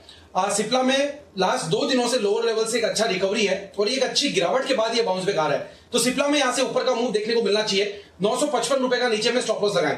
ऊपर में जो पहला टारगेट बनेगा 999, जो पिछले 3 से 4 दिन पहले के हाई है, और 999 का लेवल टूटने पे 1015 के टारगेट बनेंगे। सिप्ला में ऑप्शन के जरिए भी यहां पे ट्रेड लिया जा सकता है। 980 वाला कॉल 34 रुपए 50 पैसे पे ट्रेड कर रहा है, इसको लेने का सलाह रहेगा। 24 रुपए का स्टॉप लॉस, ऊपर में 45 रुपए से लेकर 50 रुपए तक के टारगेट होंगे 980 के कॉल के अंदर, और स्पॉट लेवल से टारगेट होंगे 999 से 1015 के, 955 के स्टॉप लॉस से खरीदारी करें सिप्ला। तो सिप्ला पर रखें नजर। फार्मा शेयर्स पर भी थोड़ा एक्शन आपको बनते हुए दिख रहा है, पर एक्शन जो बना हुआ है पूरे क्लोजिंग में ऑटो काउंटर्स पर, स्पेशली टायर स्टॉक्स इन पर्टिकुलर, ये 2 सेशन से अच्छी परफॉर्मेंस दिखा रहे हैं। आज सारे टायर स्टॉक्स डेज हाई पर ट्रेड कर रहे हैं। क्यों आ रही है ऐसी मूव, आइए जानते हैं कुशल के साथ। कुशल, ऐसा क्या चल रहा है टायर स्पेस में, बताइए। दीपांशु, देखिए टायर स्पेस में जो एक ग्लोबल बेंचमार्क माना जाता है, टोक्यो स्टॉक एक्सचेंज पर जो रबड़ की कीमत है वो 6 हफ्तों के निचले स्तरों पर पहुंच चुकी है। इनफैक्ट आप देखिए यहाँ पर पिछले 2 हफ्तों में 14% की गिरावट हमें ऑलरेडी देखने को मिल चुकी है। और अगर इंटरनेशनली ये कमोडिटी प्राइसेस रिड्यूस फर्दर होती हैं तो जिस तरह से हम नेचुरल रबर इंपोर्ट करते हैं, जो भी घरेलू टायर इंडस्ट्री कंपनियां हैं, उनके लिए काफ़ी ज़्यादा पॉजिटिविटी की ये बात हो सकती है आगे चलकर, अगर ये प्राइसेस और फर्दर रिड्यूस होते हुए नजर आते हैं। इनफैक्ट आप देखिए, अगर आप पिछले 3 हफ्तों में घरेलू बाजारों में भी देखेंगे तो रबर फ्यूचर्स की कीमतों में 8% तक की गिरावट हमें ऑलरेडी देखने को मिल चुकी है। तो इंटरनेशनल कीमतों में गिरावट का clear cut implication domestic markets पर भी आता हुआ नजर आ रहा है। और इसमें आप देखिए ट्रक और बस टायर, जो ट्रक और बस टायर सेगमेंट्स में जो टायर लगता है, ऑब्वियसली क्वांटिटी वाइज वो ज़्यादा लगता है, और इस वजह से जिन भी कंपनियों का बड़ा एक्सपोजर यहाँ पर बस और ट्रक सेगमेंट के टायर से आता है, उसमें जेके पेपर, अपोलो टायर्स, सीएट जैसी कंपनियां शामिल हैं। और आगे चलकर भी आप देखिए अपोलो टायर्स पर यूबीएस काफ़ी ज़्यादा पॉजिटिव होता हुआ दिख रहा है, जिसमें अपग्रेड कर इन्होंने खरीदारी की राय भी दी है। तो ये कुछ एक पॉइंट्स है जिस वजह से मुझे लग रहा है कि टायर स्टॉक्स चल रहे हैं। ओके, तो रबर के दामों में गिरावट आई है, जिसकी वजह से आप देख रहे हैं कि टायर स्टॉक्स में एक बड़ा एक्शन बन रहा है और सारे के सारे टायर स्टॉक्स डेज हाई पर हैं। अपोलो टायर्स 3%, बालकृष्णा, जेके में हमने मूव आती हुई देखी, एमआरएफ मूव कर रहा है, बिरला टायर्स में आज अच्छा एक्शन है। टायर स्टॉक्स पर रखिए नजर, आने वाले दिनों के लिए यहाँ पर एक्शन दिखेगा। आइए क्लोजिंग से पहले एक कॉल ले लेते हैं जय की, बिगुल के बिना ही। जय, वक्त थोड़ा कम है, बताएं अपनी call. Sure Deepanshu, IndusInd bank का मे सीरीज का आप 1000 के स्ट्राइक का कॉल ऑप्शन खरीदे, 33.50 पे ट्रेड कर रही थी। यहाँ पे आपको स्टॉप लॉस थोड़ा मैं दूर का बताऊंगा, 22 का आप रखिए, बट देन टारगेट ऊपर में अच्छे खासे बन सकते थी। एक ऑब्जर्वेशन ये है, पहले टारगेट्स बता देता हूँ। फर्स्ट टारगेट इसका जो बनेगा थी that would be 48, second target would be 57, तो 57 तक जा सकता है ये 33.50 वाला कॉल। 1000 के स्ट्राइक का 26 मई का 950 से लेकर 1000 तक ये रेंज पूरी अप्रैल सीरीज इंडसइंड बैंक ने निकाली थी। बट देन एक चीज इंपॉर्टेंटली ये देखने मिली है कि ये 960 के ऊपर एक क्लोज दे रहा है, ऑलमोस्ट देने को कल एक्सपायरी है, तो and that is quite a positive thing Deep. अगर इतने वोलेटाइल मार्केट में भी अगर ये रेंज को होल्ड कर पाया, आई थिंक द प्रोबेबिलिटी कि 1000 के लेवल्स के ऊपर की तरफ breakout they in the next series is quite high. तो वो प्रीएम कर रहा हूं मैं, 1000 के ऊपर ब्रेकआउट आएगा। अगर वो होता है तो काफी समय के बाद इतना बड़ा ब्रेकआउट इंडसइंड बैंक में देखने मिलेगा आपको। तो इंडसइंड बैंक है वो स्टॉक जहां पर खरीदारी करने की राय, आपको 1000 रुपये वाला कॉल ऑप्शन खरीदना है 34 रुपये में, स्टॉप लॉस लगाइए 22 रुपये का, 48 और 57 रुपये के टारगेट के लिए यहाँ पर खरीदारी करने की राय आपके लिए जय की तरफ से आती हुई दिख रही है। ओके, कार्यक्रम का समापन समारोह होने की तैयारी में है। Closing down but not out type की है, 16,950 के नीचे बंद नहीं हुए लेकिन और 17,000 के ऊपर बंद हुए, ये राहत की बात है, लेकिन बंद हो रहे हैं 150 पौने 200 पॉइंट नीचे, ये दिक्कत की बात है। बैंक निफ्टी 36,000 के नीचे बंद नहीं हो रहे हैं, ये राहत की बात है, लेकिन 350 पॉइंट नीचे बंद हो रहे हैं, ये दिक्कत की बात है। और ये भी तब जब कितनी जैसा आखिरी 1 घंटे में जैसी रिकवरी चाहिए वैसी आई नहीं, वैसी नहीं आई। पौने 400 पॉइंट डाउ फ्यूचर ऊपर है। डाउ फ्यूचर आज दिन भर के ट्रेड के हाईएस्ट लेवल पे है जी। उसके बावजूद हमने साइजेबल रिकवरी नहीं दिखाई। सिर्फ इस बात से संतोष कर रहे हैं कि हम 17,000 और 36,000 के नीचे बंद नहीं हो रहे हैं, तो मतलब टोन जैसा स्ट्रेंथ का बनना चाहिए। कुछ इंडिविजुअल स्टॉक्स में स्ट्रेंथ के संकेत आए हैं, लेकिन ब्रॉडर मार्केट में नहीं मजा आया। आप देखो बीएसई पर 1250 शेयर ही मजबूत है, 2350 शेयर कमजोर है, इससे आइडिया लगेगा कि ब्रॉडर मार्केट कमजोर है। 533 शेयर ही मजबूत है एनएसई पे और कमजोर शेयर 1440, इससे आइडिया लगेगा कि ब्रॉडर मार्केट में बिकवाली बढ़ी। तो ये वजह है कि आप इंडेक्स ज़्यादा उठ नहीं पाया डाउ, या तो ये 2 रीजन है कि भाई हम भरोसा ही नहीं है डाउ पे मतलब फ्यूचर पे क्या भरोसा करें जब डाउ खुद कुछ अलग ही करता है। कल एक्सपायरी का दिन और है तो ये है, बट ठीक है, देखते हैं क्या कुछ होता है। अच्छी बात है कि बाजार थोड़े हल्के हो चुके हैं, ये एक अच्छी राहत के संकेत आपके लिए।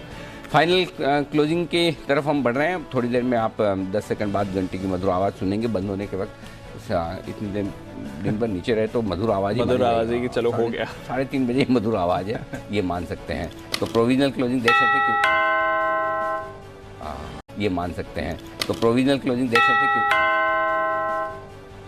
आ गई, थोड़ी तो लगी मधुर एक्चुअली। ओके, तो सारे के सारे सेक्टर इंडेक्स आज लाल निशान में बंद हुए, एक भी ऊपर बंद नहीं हुआ है।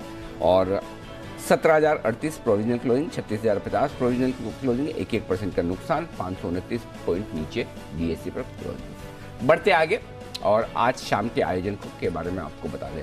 बढ़ती गर्मी और कोयले की कमी से देश भर में बिजली संकट गहरा रहा है। 12 राज्यों में तो बिजली की कटौती शुरू हो चुकी है और देश में 86 ऐसे पावर प्लांट हैं जहां पर कोयला कभी भी खत्म हो सकता है। तो 165 पावर प्लांट में से कुल कोयले की खपत महज 36% का ही स्टॉक बचा है। आज शाम 5 बजे हम आपकी खबर आपका फ़ायदा में बिजली की कमी पर करेंगे बातचीत, समझेंगे कि आखिर हर साल गर्मियों में ऐसी नौबत क्यों आती है, केंद्र या राज्य सरकारों के पास इससे निपटने की तैयारी पहले से क्यों नहीं होती है, और साथ ही इस संकट से निपटने के फटाफट वाले और लॉन्ग टर्म वाले दोनों ही सॉल्यूशंस क्या है। चर्चा में हमारा साथ देंगे अजय शंकर साहब, पूर्व एडिशनल पावर सेक्रेटरी हैं, और फिर देंगे बीएम वर्मा साहब, पूर्व चेयरमैन झारखंड बिजली बोर्ड के, और प्रोफेसर जी अय्यर साहब, फाउंडर प्रेसिडेंट REPA, ये है रिन्यूएबल एनर्जी प्रमोशन एसोसिएशन के फाउंडर। शाम 4:56, गर्मी विकट, ऊपर से पावर कट, पावर कट बड़ी मार, गजब की मार पड़ रही है। वह तो क्या बड़े शहरों में पता नहीं चलता, बाकी अगर थोड़ा सा बाहर निकले आप आउटर साइड में तो पावर कट का बड़ा दिक्कत है इस वक्त ये। और ऊपर से कच्चे तेल वगैरह के भी मतलब जो पेट्रोल डीजल के दाम इतने ज़्यादा हैं कि लोग जनरेटर वगैरह से भी और वो इन्वर्टर से भी बड़ा मुश्किल काम है। सीमित जोखिम में बेहतर मुनाफा कमाना है तो बैलेंस एडवांटेज फंड एक अच्छा विकल्प, और ये फंड इक्विटी और डेट दोनों में निवेश करता है। MF डेटा के मुताबिक अप्रैल 2021 से लेकर मार्च 2022 यानी कि ये 12 महीने का जो टाइम था, इसमें सबसे ज़्यादा पैसा आया है इसी स्कीम में, लगभग 75,000 करोड़ रुपए। आज शाम हम बात करेंगे 5 टॉप बैलेंस एडवांटेज फंड की। बैलेंस एडवांटेज फंड की क्या खासियत है, क्या खूबियाँ है, किस तरह के निवेशकों के लिए सही है, सारे सवालों के जवाब 6:26 पर मनी गुरु में। इक्विटी डेट का बैलेंस्ड निवेश, ये है आज की हमारी थीम, ये आपके लिए आती हुई दिख रही है आज। और हमारे साथ होंगे जानी मानी certified financial planner Prableen Vajpayee, ये है आपके लिए ये आज का खास आयोजन आपके लिए। आइए बढ़ते हैं आगे। आम आदमी की ज़िंदगी में इंश्योरेंस के मायने समझाने वाला LIC अब स्टॉक मार्केट के जरिए लोगों के निवेश का नया साथी बनने को तैयार है। सुबह से हम देश के इस सबसे बड़े IPO पर हर बारीक बात आपको समझा रहे हैं, लेकिन रात 8 बजे LIC पर होगी आम आदमी के एंगल से बात। आसान भाषा में एक्सपर्ट से समझेंगे कि LIC के IPO में पैसा लगाएं या नहीं लगाएं, तो कैसे, कब और किस तरह की छूट के साथ। तो लिस्टिंग के बाद क्या करें, ये भी ज़रूर देखिएगा। तो इंडिया 360 डिग्री की खास पेशकश LIC निवेश की बेस्ट पॉलिसी, ये है हमारी प्राइम टाइम बुलेटिन आज के लिए। फाइनल क्लोजिंग 17,038, 162 अंकों का नुकसान निफ्टी पर, 36,028, 375 अंकों का नुकसान बैंक निफ्टी पर, 537 अंकों का नुकसान सेंसेक्स में, 56,819। आज के समाचार समाप्त हुए। ओके, विदा लेने का वक्त है। कुणाल जी, राकेश जी, वागले साहब, सुमित जी और सिमी जी, आप सबका बहुत बहुत धन्यवाद। आशु सर, जय ठक्कर साहब, किरण जी, आपका भी बहुत बहुत शुक्रिया आज हमारा साथ और आपका समय हमें देने के लिए। कल सुबह एक्सपायरी का दिन है, मुलाकात होगी आप सबसे और तब आप सुनेंगे आपकी कुछ और इंटरेस्टिंग पिक्स भी, लेकिन फिलहाल आप सबसे लेंगे विदा। मुझे और दीप को इजाज़त दीजिए।